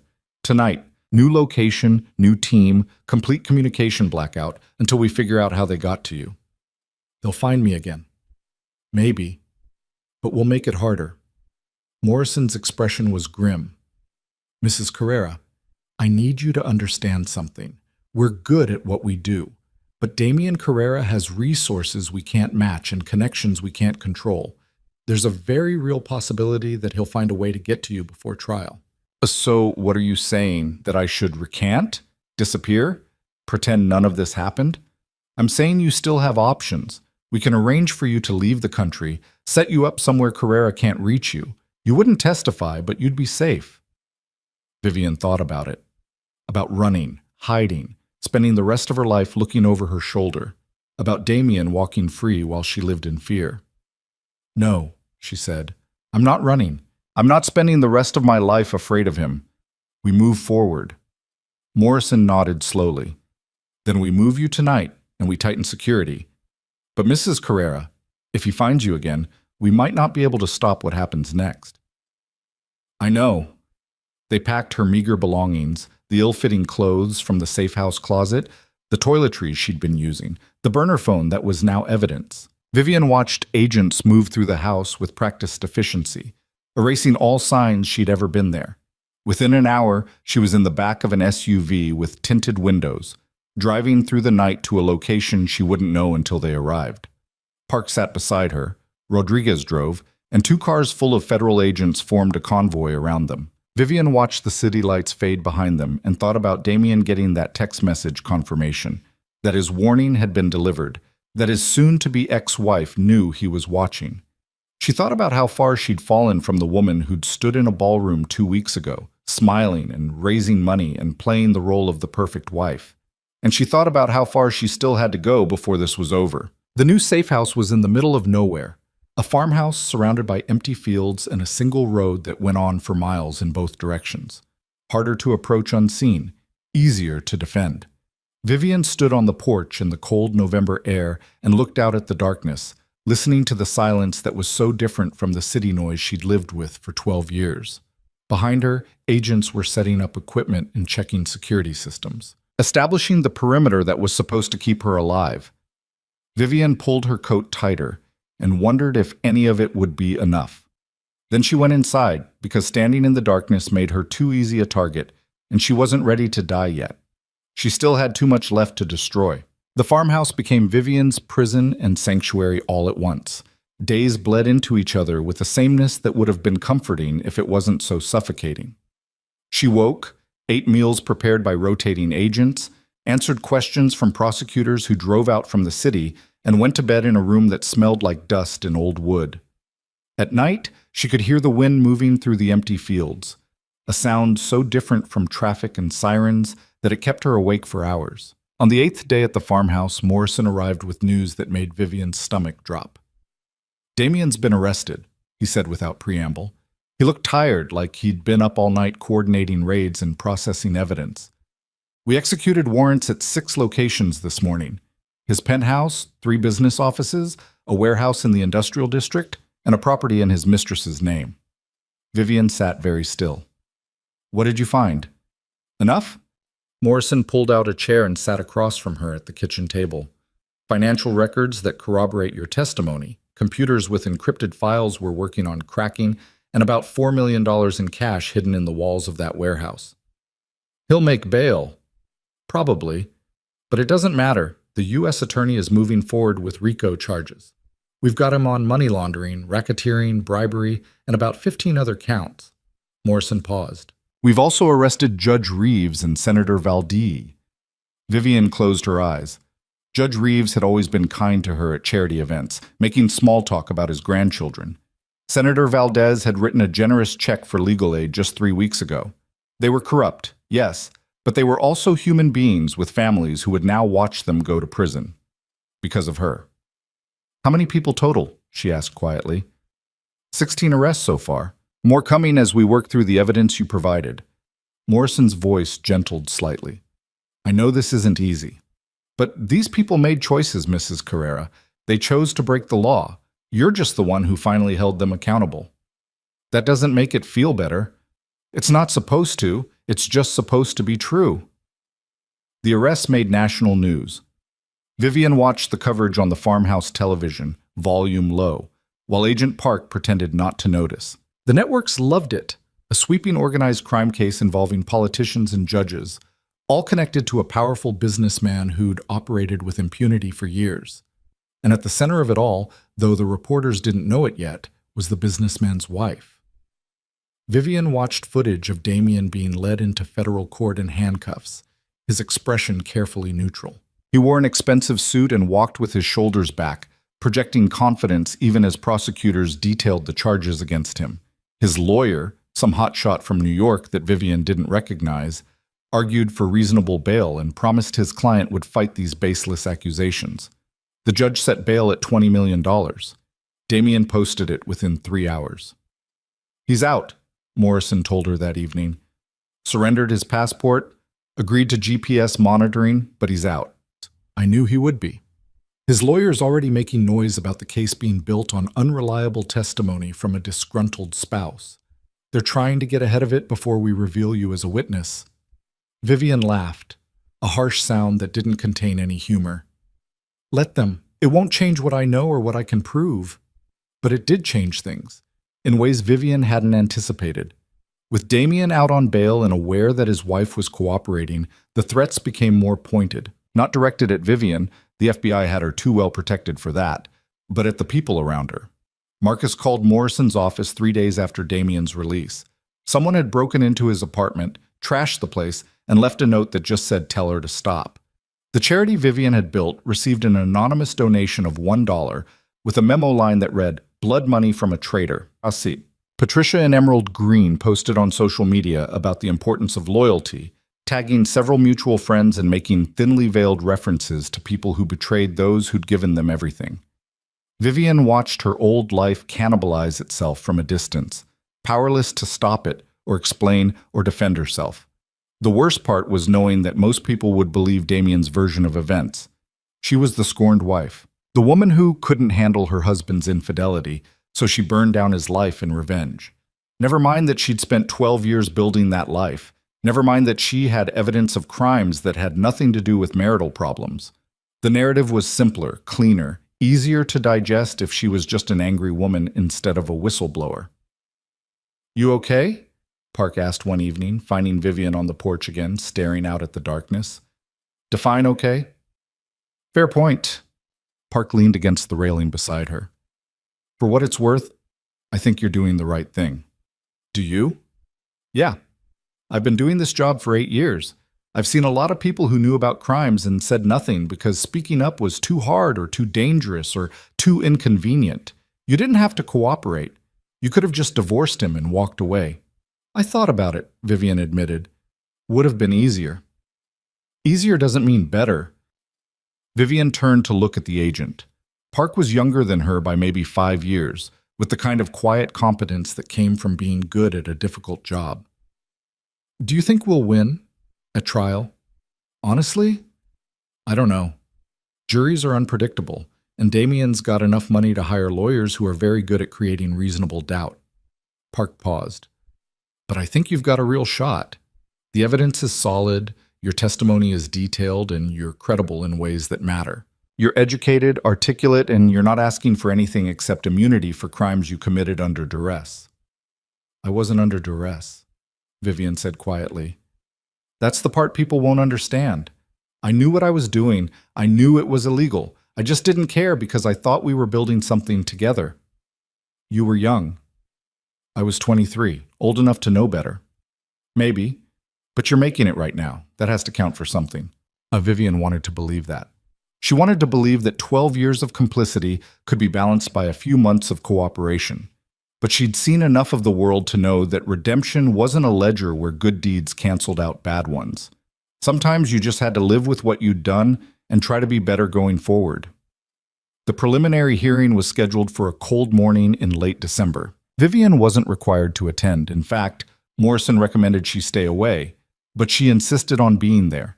She needed to see Damien's face when he realized she wasn't backing down. They brought her to the courthouse before dawn, entering through a service entrance while it was still dark. Morrison had arranged for her to watch from a private room with a video feed, keeping her away from Damien and his lawyers and the reporters who were camped outside, hoping for a glimpse of someone connected to the case. Vivian sat in that small room with Park beside her and watched on a screen as the courtroom filled. Damien entered with his legal team, still projecting that same confidence. He'd lost weight, she noticed. There were shadows under his eyes that hadn't been there a month ago. Good. Let him suffer a fraction of what she'd suffered. The prosecutor, Chen, who Vivian had come to respect for his methodical approach, laid out the government's case. Money laundering, racketeering, bribery, conspiracy. He detailed the shell companies and offshore accounts, the payoffs to public officials, the systematic corruption that had allowed Damien to operate with impunity for over a decade. And then he said the words Vivian had been waiting for. The government will be presenting testimony from a cooperating witness with intimate knowledge of the defendant's operations. This witness has provided documentation, financial records, and detailed testimony that corroborates and expands upon evidence gathered through independent investigation. Damien's lawyer shot to his feet. "Your Honor, if the prosecution is relying on testimony from Vivian Carrera, we move to exclude it on the grounds that she's a hostile witness with clear bias against my client. Mrs. Carrera is currently engaged in a contentious divorce from Mr. Carrera and has significant financial motivation to—" "Your Honor," Chen interrupted smoothly, "Mrs. Carrera's testimony is corroborated by hundreds of pages of documentation, much of which predates any marital discord. Her credibility can be challenged at trial, but the defense's characterization of her motivations is premature and speculative." The judge, a stern woman in her 60s who looked like she'd heard every excuse in the book, held up a hand. Counselor, you'll have ample opportunity to challenge the witness's credibility at trial. For the purposes of this hearing, I'm satisfied that the government has presented sufficient evidence to proceed. Bail conditions will remain in effect. Trial is set for March 15th. The gavel came down, and it was done. Vivian watched Damien stand and turn to leave. For just a moment, his eyes swept the courtroom as if searching for someone. Searching for her. She wondered if he knew she was watching. If some part of him understood that the wife he'd dismissed as useful and nothing more had orchestrated his downfall from beginning to end. She hoped he did. She hoped he understood exactly who had beaten him. The weeks leading up to trial were a special kind of torture. Vivian spent her days preparing with Chen and his team, going over every detail of her testimony until she could recite it in her sleep. They practiced cross-examination, throwing hostile questions at her designed to rattle or confuse her. Isn't it true that you're only cooperating to avoid prison yourself? Yes.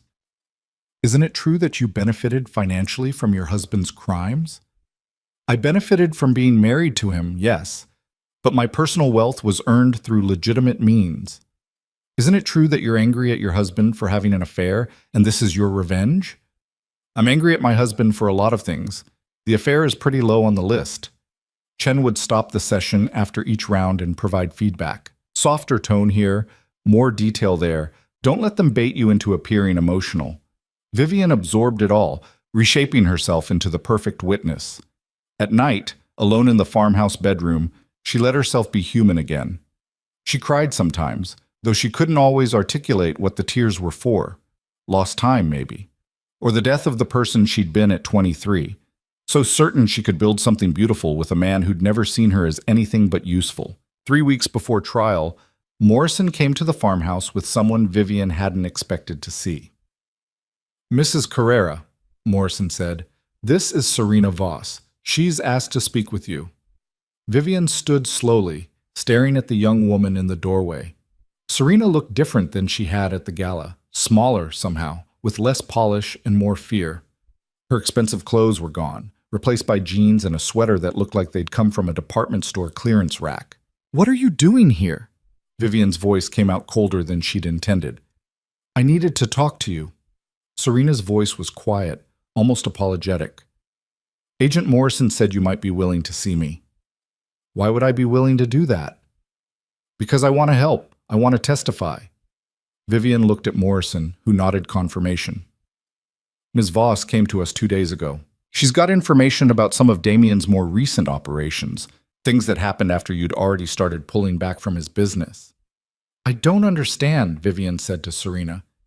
You were with him. You chose him. Why would you testify against him now? Serena's laugh was bitter. I chose him? No, Mrs. Carrera. I was 26 years old working as a receptionist when Damien decided he wanted me. You don't say no to men like him. You smile and nod and hope that if you play your role well enough, he'll take care of you when he gets bored. Vivian studied the younger woman, seeing things she'd missed at the gala. The way Serena held herself, like she was trying to take up less space. The careful neutrality of her expression. The same skills Vivian had developed over 12 years of marriage. What happened? Vivian asked quietly. After you left, after he got arrested, everything changed. He got paranoid, started accusing me of being an informant, of working with the FBI. Serena's voice cracked slightly. He hurt me, not badly enough to leave marks that would show, but enough to make his point. And then he told me exactly what would happen if I talked to anyone about anything I'd seen or heard. Morrison cleared his throat. Ms. Voss has visible bruising consistent with her account. We've documented it, and she's willing to testify about the assault as well as the financial crimes she witnessed. Vivian looked at this young woman who'd been sleeping with her husband, who'd worn diamonds Damien had bought while Vivian worked to hold his empire together. She should have hated her, should have felt satisfaction seeing Serena broken and scared. Instead, she just felt tired. Sit down, Vivian said, gesturing to the kitchen table. Tell me what you know. Serena sat, and over the next 2 hours she detailed operations Vivian hadn't been aware of. Newer schemes, more aggressive moves, deals that Damien had put together after Vivian had started pulling back. It was valuable testimony, corroborating the pattern of criminal behavior and showing that it had continued right up until his arrest. When Serena was done, she looked at Vivian with something that might have been shame or might have been exhaustion. I know you probably hate me. I would, if I were you. But I need you to understand, I never wanted to hurt you. I was just trying to survive. I know, Vivian said quietly. And she did. She understood what it was to bend yourself into shapes that fit someone else's needs, to lose yourself piece by piece while telling yourself it was a choice. Do you have somewhere safe to go? The FBI set me up in a hotel. I'm using a different name, staying away from places Damien might look. Good. Keep doing that. And Serena? Vivian waited until the younger woman met her eyes. When you testify, don't hold back. Tell them everything. Make him face what he did to both of us. Serena nodded, tears streaming down her face. I'm sorry.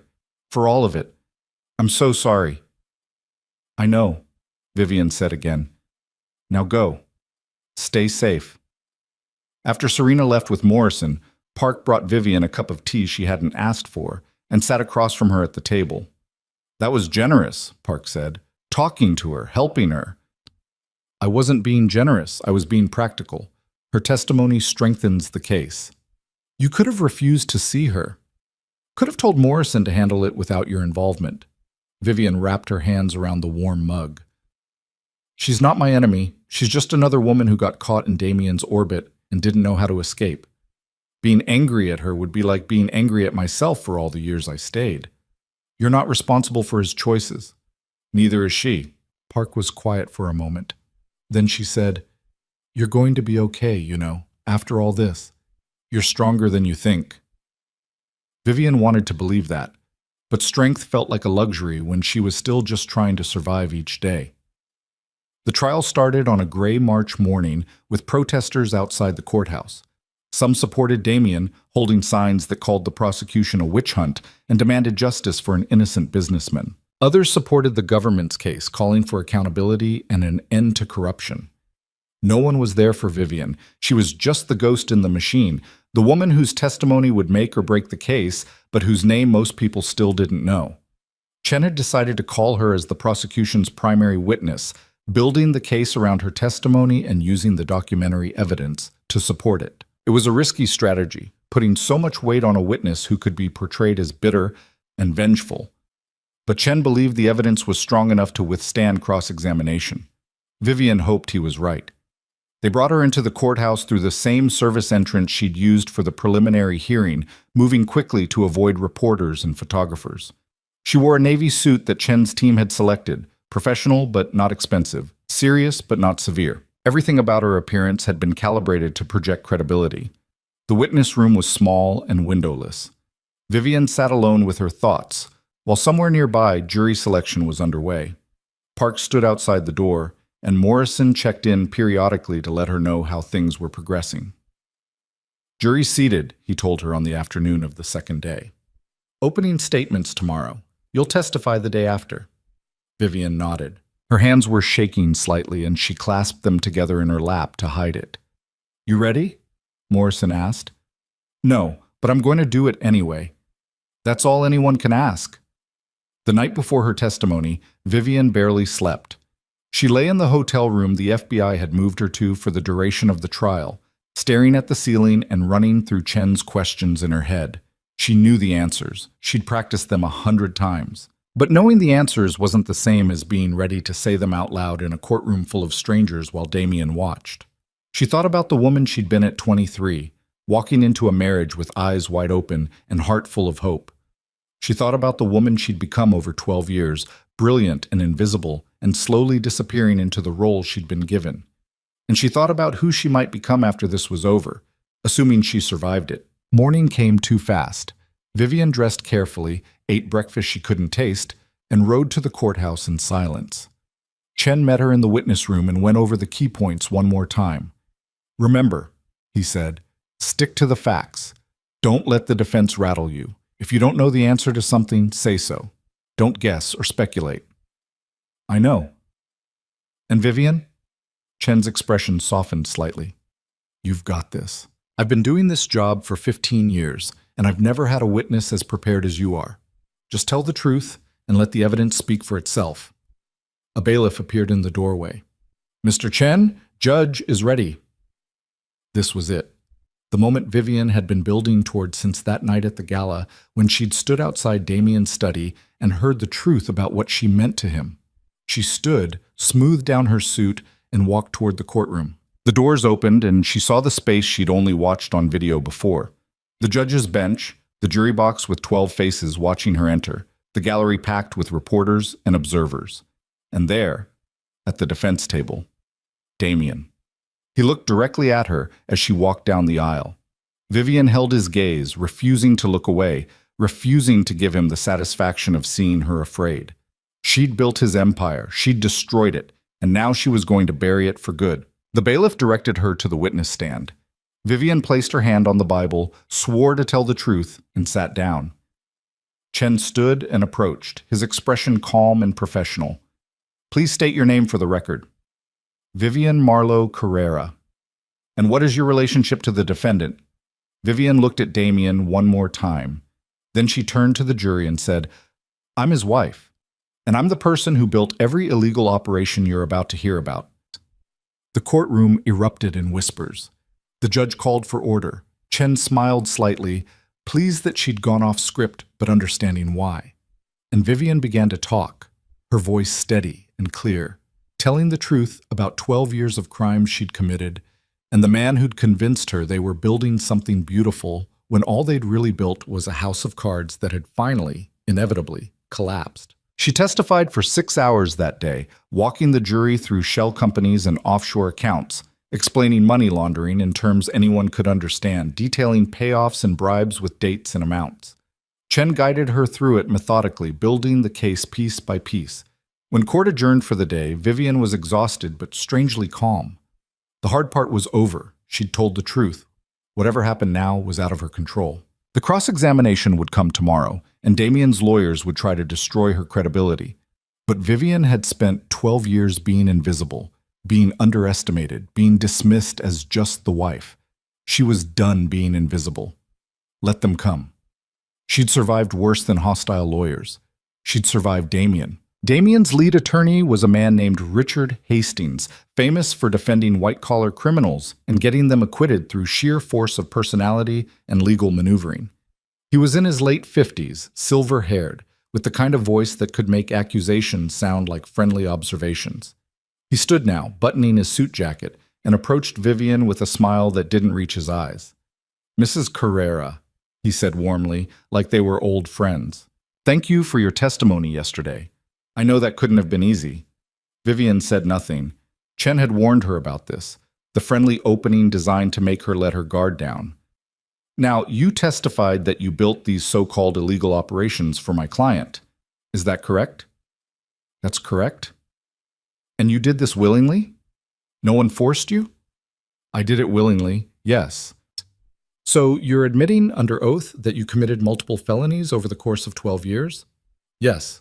Hastings paused, letting that sink in for the jury. "And yet you're not being prosecuted for any of these crimes. Why is that?" "I was granted immunity in exchange for my cooperation." "How convenient." Hastings' smile widened. "So let me make sure I understand this correctly. You committed crimes. You're not facing any consequences for those crimes. And in exchange, you're testifying against your husband, the man you're currently divorcing in what I understand is a rather contentious proceeding?" Chen stood. "Objection. Argumentative." "Sustained," the judge said. "Rephrase, Mr. Hastings." "Certainly, Your Honor." Hastings turned back to Vivian. "Mrs. Carrera, is it true that you and the defendant are currently involved in divorce proceedings?" "Yes." "And is it true that there are significant assets at stake in that divorce?" "There are assets, yes." "Assets you helped acquire through these criminal activities you've described?" Vivian kept her voice level. "Assets that were acquired through both legitimate and illegitimate means? Yes." "And if my client is convicted, those assets become much easier for you to claim in the divorce, don't they?" "I have my own assets. I don't need his." Hastings raised an eyebrow. "Your own assets? Please, elaborate." This was dangerous territory, but Vivian had prepared for it. Over the past 3 years, I built a legitimate investment portfolio separate from my husband's operations. Real estate, stocks, business ventures, all completely legal. How much is this portfolio worth? Approximately $42 million. A murmur went through the courtroom. Hastings' expression shifted slightly. He hadn't expected that number. $42 million, he repeated. And you earned this how exactly? Through smart investments and business acumen. While married to a man you now claim was running a criminal empire? Yes. Isn't it true, Mrs. Carrera, that you used knowledge gained from your husband's illegal activities to make those investments? Vivian met his eyes. I used knowledge gained from working in finance and understanding markets. The information was obtained legally, and the investments were made through legitimate channels. There's no law against being married to someone and also being smart. Someone in the gallery laughed, quickly stifled. Hastings' smile tightened. Let's talk about your marriage, he said. You were married to my client for 12 years, correct? Correct. And during that time, did he ever abuse you, threaten you, force you to do anything against your will? Vivian thought about the careful answer Chen had prepared for this. Physical abuse? No. But there are other kinds of control, Mr. Hastings. Other ways of making someone feel like they don't have choices. But you did have choices, didn't you? You're an educated woman, Yale Law School, top of your class. You could have left at any time. In theory, yes. In theory? Hastings' voice sharpened. Mrs. Carrera, you're a brilliant attorney. You understand the law better than most people in this courtroom. Are you really claiming you were somehow trapped in this marriage? I'm claiming that leaving felt impossible until it didn't. I'm claiming that I loved him, or thought I did, and that love makes people do things that don't make sense from the outside. Vivian's voice was steady, but there was emotion underneath it now, real and raw. I'm claiming that I was 23 years old when I married him, and I thought we were building something together. By the time I realized what we'd actually built, I was so deep in it that leaving meant destroying myself too. But you left anyway. Eventually, yes. After he had an affair. The affair was part of it, but it was more than that. Hastings consulted his notes. On the night of your charity gala, you overheard my client speaking with Ms. Voss, his mistress, Vivian supplied. Speaking with Ms. Voss about you. And what you heard made you angry enough to start dismantling his business operations. Isn't that right? I started dismantling his operations because I finally understood that I was never a partner. I was a tool, and I decided I was done being useful to someone who saw me as nothing more than that. So this is revenge. No, Mr. Hastings, this is accountability. The cross-examination continued for another 3 hours.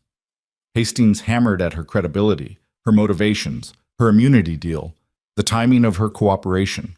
He suggested she'd fabricated evidence, exaggerated Damien's role, invented crimes to make herself look like a victim instead of a willing participant.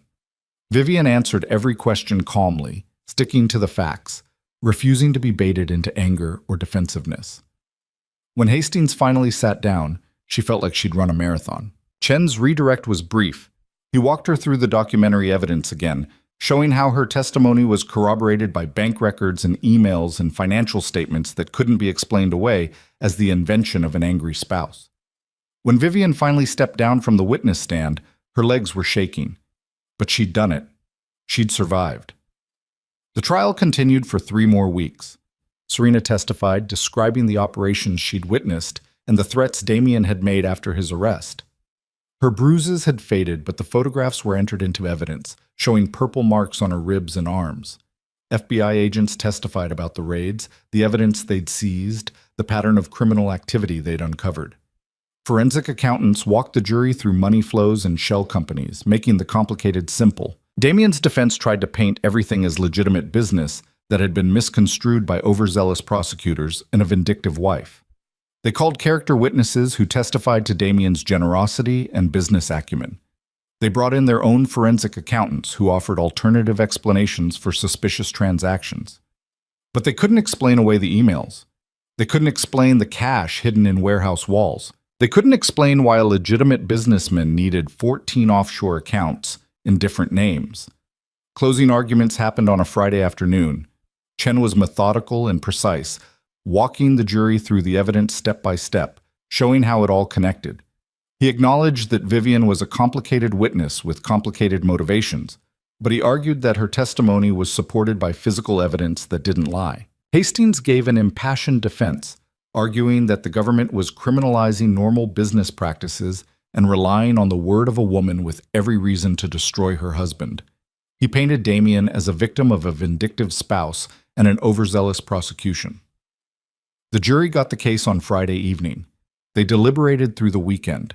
Vivian waited in a hotel room, unable to eat or sleep or think about anything except those 12 people deciding her future. If they convicted Damien, she was free.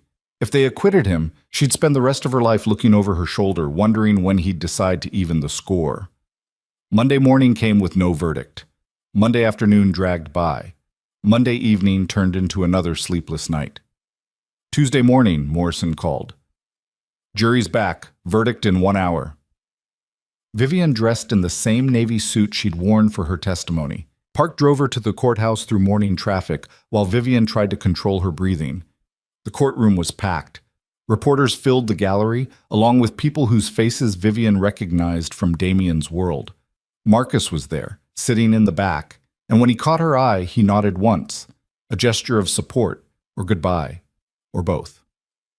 Damien sat at the defense table, flanked by his attorneys. He looked thinner than he had at the start of trial, more drawn. When Vivian entered, he turned to look at her.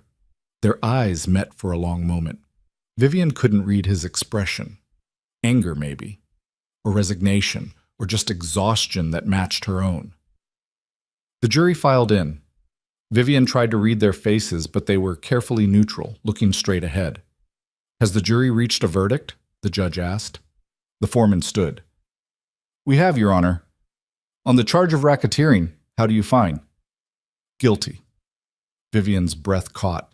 Around her, the courtroom erupted in whispers. The judge called for order. On the charge of money laundering? Guilty. On the charge of bribery of a public official? Guilty. It continued like that through all 23 counts. Guilty, guilty, guilty. With each verdict, Vivian felt something loosen in her chest. Relief, vindication, grief for what could have been if Damien had been a different man. When the last verdict was read, Damien sat very still. His lawyers were already huddling, talking about appeals and motions. But Damien just looked down at the table, his hands clasped in front of him. The judge thanked the jury and dismissed them. Then she turned to Damien. Bail is revoked. The defendant will be remanded into custody pending sentencing. Federal marshals moved forward. Damien stood, allowing them to place handcuffs on his wrists. As they led him away, he looked back at the gallery one more time. His eyes found Vivian. For a moment, just a moment, something cracked in his expression. Understanding, maybe. Or just the final acceptance that the woman he'd dismissed as useful and nothing more had been the architect of his destruction. Then he was gone, escorted through a side door to begin a journey that would end with him in federal prison. Vivian sat very still while chaos erupted around her. Reporters were shouting questions. People were crying or celebrating. Chen was shaking hands with his team. Morrison appeared at her elbow. Let's get you out of here. They slipped out through the service entrance, avoiding the reporters and cameras. In the car, Vivian stared out the window at the city and felt nothing. Not joy, not satisfaction, not even relief. Just a profound emptiness where her marriage and her old life used to be. You okay? Park asked from the front seat. I don't know, Vivian said honestly. Ask me in a year. Damien's sentencing happened 6 weeks later. The judge gave him 28 years in federal prison to be served without possibility of parole for at least 17. Judge Reeves got 12 years. Senator Valdez got 15.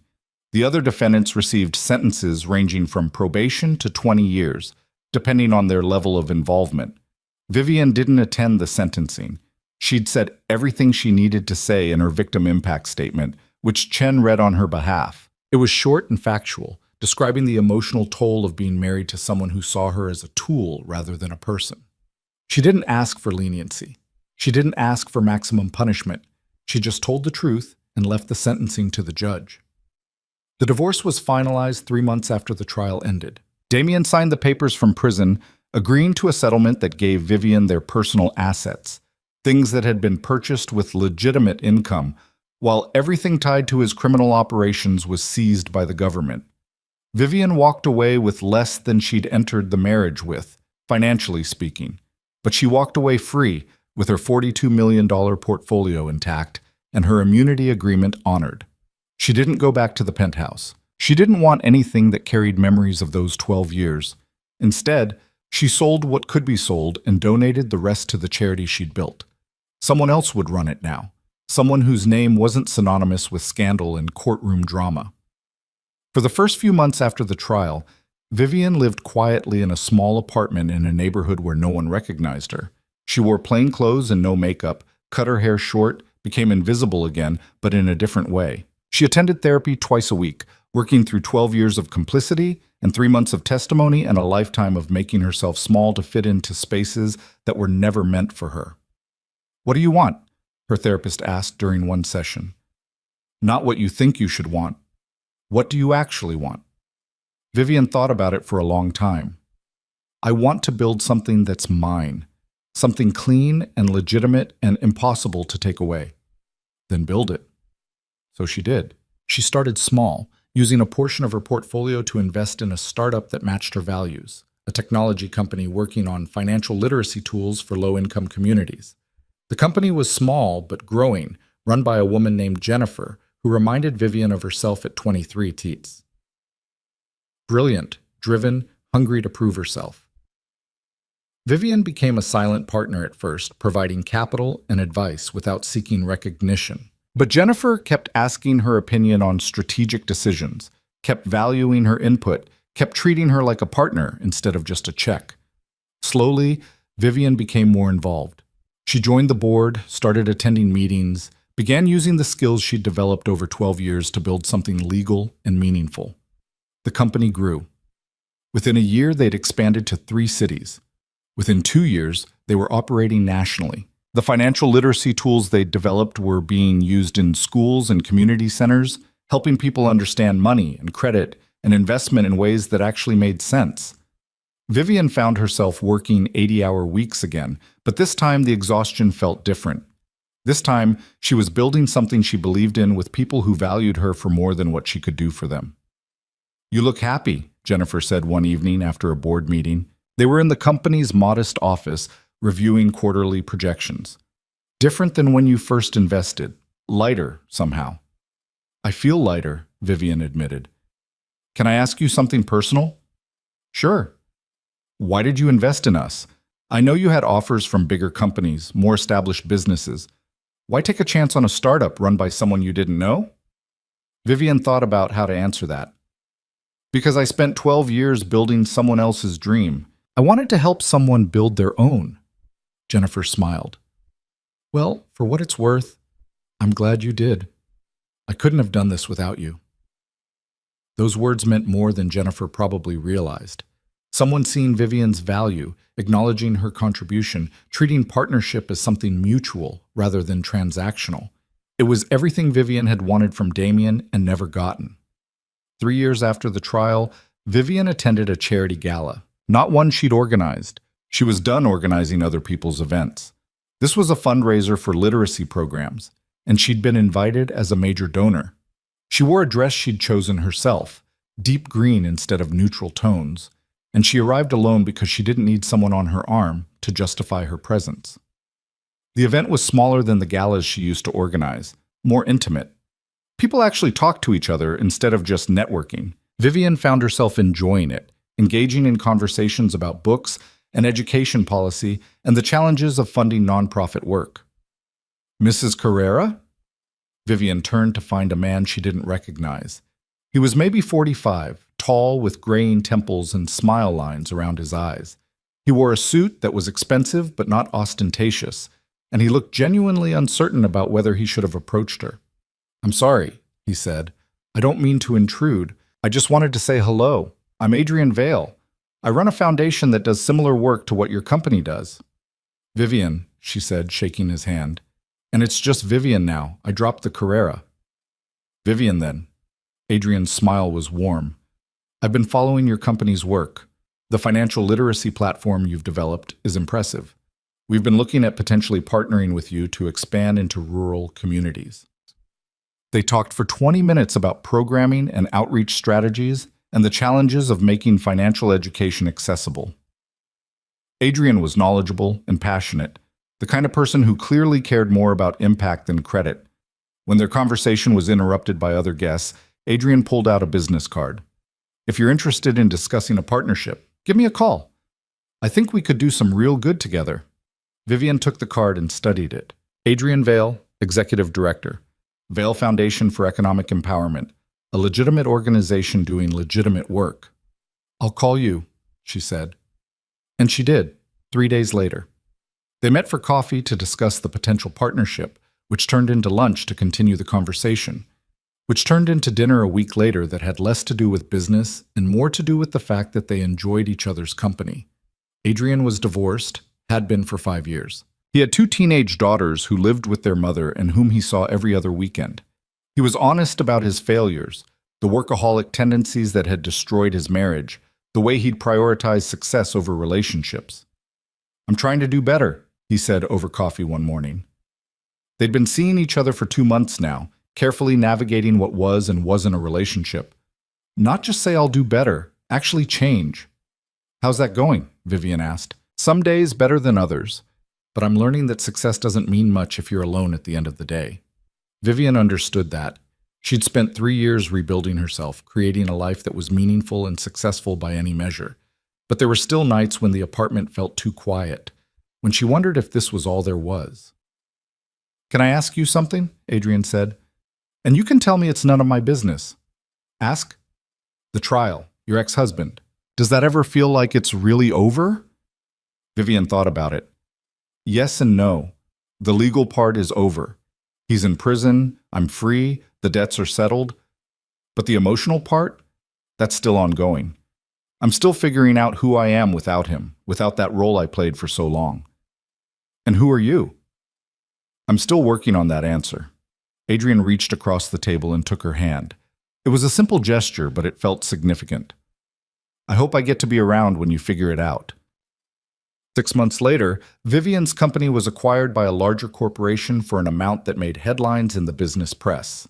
She could have retired on her share alone, but instead she negotiated to stay on as an executive consultant, maintaining influence over the direction of the program she'd helped build. The Vale Foundation partnership had expanded beyond what either of them had initially envisioned, creating a comprehensive financial education system that was being implemented in schools across 12 states. And Vivian had moved in with Adrian into a house that was theirs rather than his or hers, in a neighborhood where no one knew her history or cared about her last name. On a Sunday morning in late fall, Vivian sat on the back porch with coffee and a newspaper, watching Adrian cook breakfast through the kitchen window. His daughters were visiting, and she could hear them laughing at something he'd said. She wasn't their stepmother. She'd been careful not to insert herself into that role without invitation. But she was someone who was around, who showed up and participated and treated them like people with their own thoughts and feelings. It was enough. Her phone buzzed with an email. The subject line made her freeze. From Marcus Chen. Subject: Thought you should know. Vivian opened it with shaking hands. Marcus wrote that Damien had been transferred to a medium security facility in Pennsylvania, that he was apparently teaching business classes to other inmates and working in the prison library, that he'd written to Marcus asking if Vivian was doing okay, whether she'd built the life she wanted. Marcus ended the email with, "I didn't respond, figured that was your choice to make. But I thought you'd want to know," he asked. Vivian stared at that email for a long time. Part of her wanted to write back, to send some message through Marcus that would let Damien know she'd survived his destruction and built something better in its place. But what would that accomplish? Damien was 17 years into a 28-year sentence. He'd lost everything: his empire, his freedom, his reputation, his wife. Making sure he knew she was happy felt like twisting the knife, and Vivian had discovered she didn't need that satisfaction anymore. She deleted the email and went inside. Adrian looked up from the stove. "Everything okay?" "Yeah," Vivian said, and meant it. A year later, Vivian stood on a stage at a major business conference, accepting an award for innovation in financial education. The ballroom was full of people who knew her name because of her work, not her ex-husband or her testimony or the trial that had dominated headlines 4 years earlier. She gave a short speech about the importance of making financial literacy accessible, about empowering people with knowledge rather than keeping them dependent. When she finished, the applause was genuine and sustained. As she walked off stage, she passed a mirror and caught a glimpse of herself. No longer invisible, no longer playing a role, no longer molding herself to fit someone else's expectations. Just Vivian. Finally, completely, triumphantly, herself. That night, Adrian took her to dinner at a small restaurant she'd mentioned wanting to try. Nothing fancy, just good food and quiet conversation. When dessert arrived, he pulled out a small box. Vivian's heart stopped. "Before you panic," Adrian said, "this isn't what you think it is. Or maybe it is, but with different parameters." He opened the box to reveal a key. "I bought a building," he said, "downtown near your office. I'm thinking of expanding the foundation, maybe creating a community center with educational programming and meeting spaces. But I need a partner, someone who understands this work and believes in it, and won't let me make it about ego instead of impact." "Adrian, I'm not asking you to marry me, Vivian. I'm asking you to build something with me, as equals, as partners, with your name on the door next to mine and full decision-making authority, and absolutely no subtext or hidden agenda." He smiled. "What do you say?" Vivian looked at the key, then at this man who'd somehow understood exactly what she needed. Not a proposal that would tie her to someone else's life, but an invitation to build something together, from scratch, with her contribution valued from the start. "I say yes," she said quietly. "I say let's build something beautiful." They worked on the community center for 18 months, transforming an abandoned building into something vibrant and alive. They offered financial literacy classes, legal aid workshops, small business counseling, and meeting space for community organizations. On opening day, Vivian stood in the lobby and looked at the wall where their names were listed as co-founders. Equal billing, equal authority, equal credit. She thought about the woman she'd been at 23, so desperate to matter that she'd built an empire for someone who'd never valued her. She thought about the woman she'd been at 35, standing in a ballroom at her own gala and realizing she'd become invisible. And she thought about who she was now, at 42, with gray starting to thread through her hair and laugh lines around her eyes, and a life that was entirely, authentically hers. She'd lost 12 years to Damien. She'd lost her name and her reputation and her naivete about what love could excuse, but she'd gained something too. The knowledge that she could survive her own destruction and build something better in its place. The understanding that being seen wasn't about making yourself useful, but about finding people who valued you for who you were. The certainty that she was stronger than she'd ever imagined, and that strength wasn't about never breaking, it was about choosing to rebuild. Vivian walked outside to where Adrian was greeting the first visitors to their center. When he saw her, he smiled and held out his hand. She took it, and together they walked forward into a future she'd built for herself, one choice at a time, one day at a time, until finally she'd become exactly who she was always meant to be. Not the wife who knew too much, not the woman behind the man, not the invisible force holding someone else's empire together. Just Vivian, seen, valued, and finally free.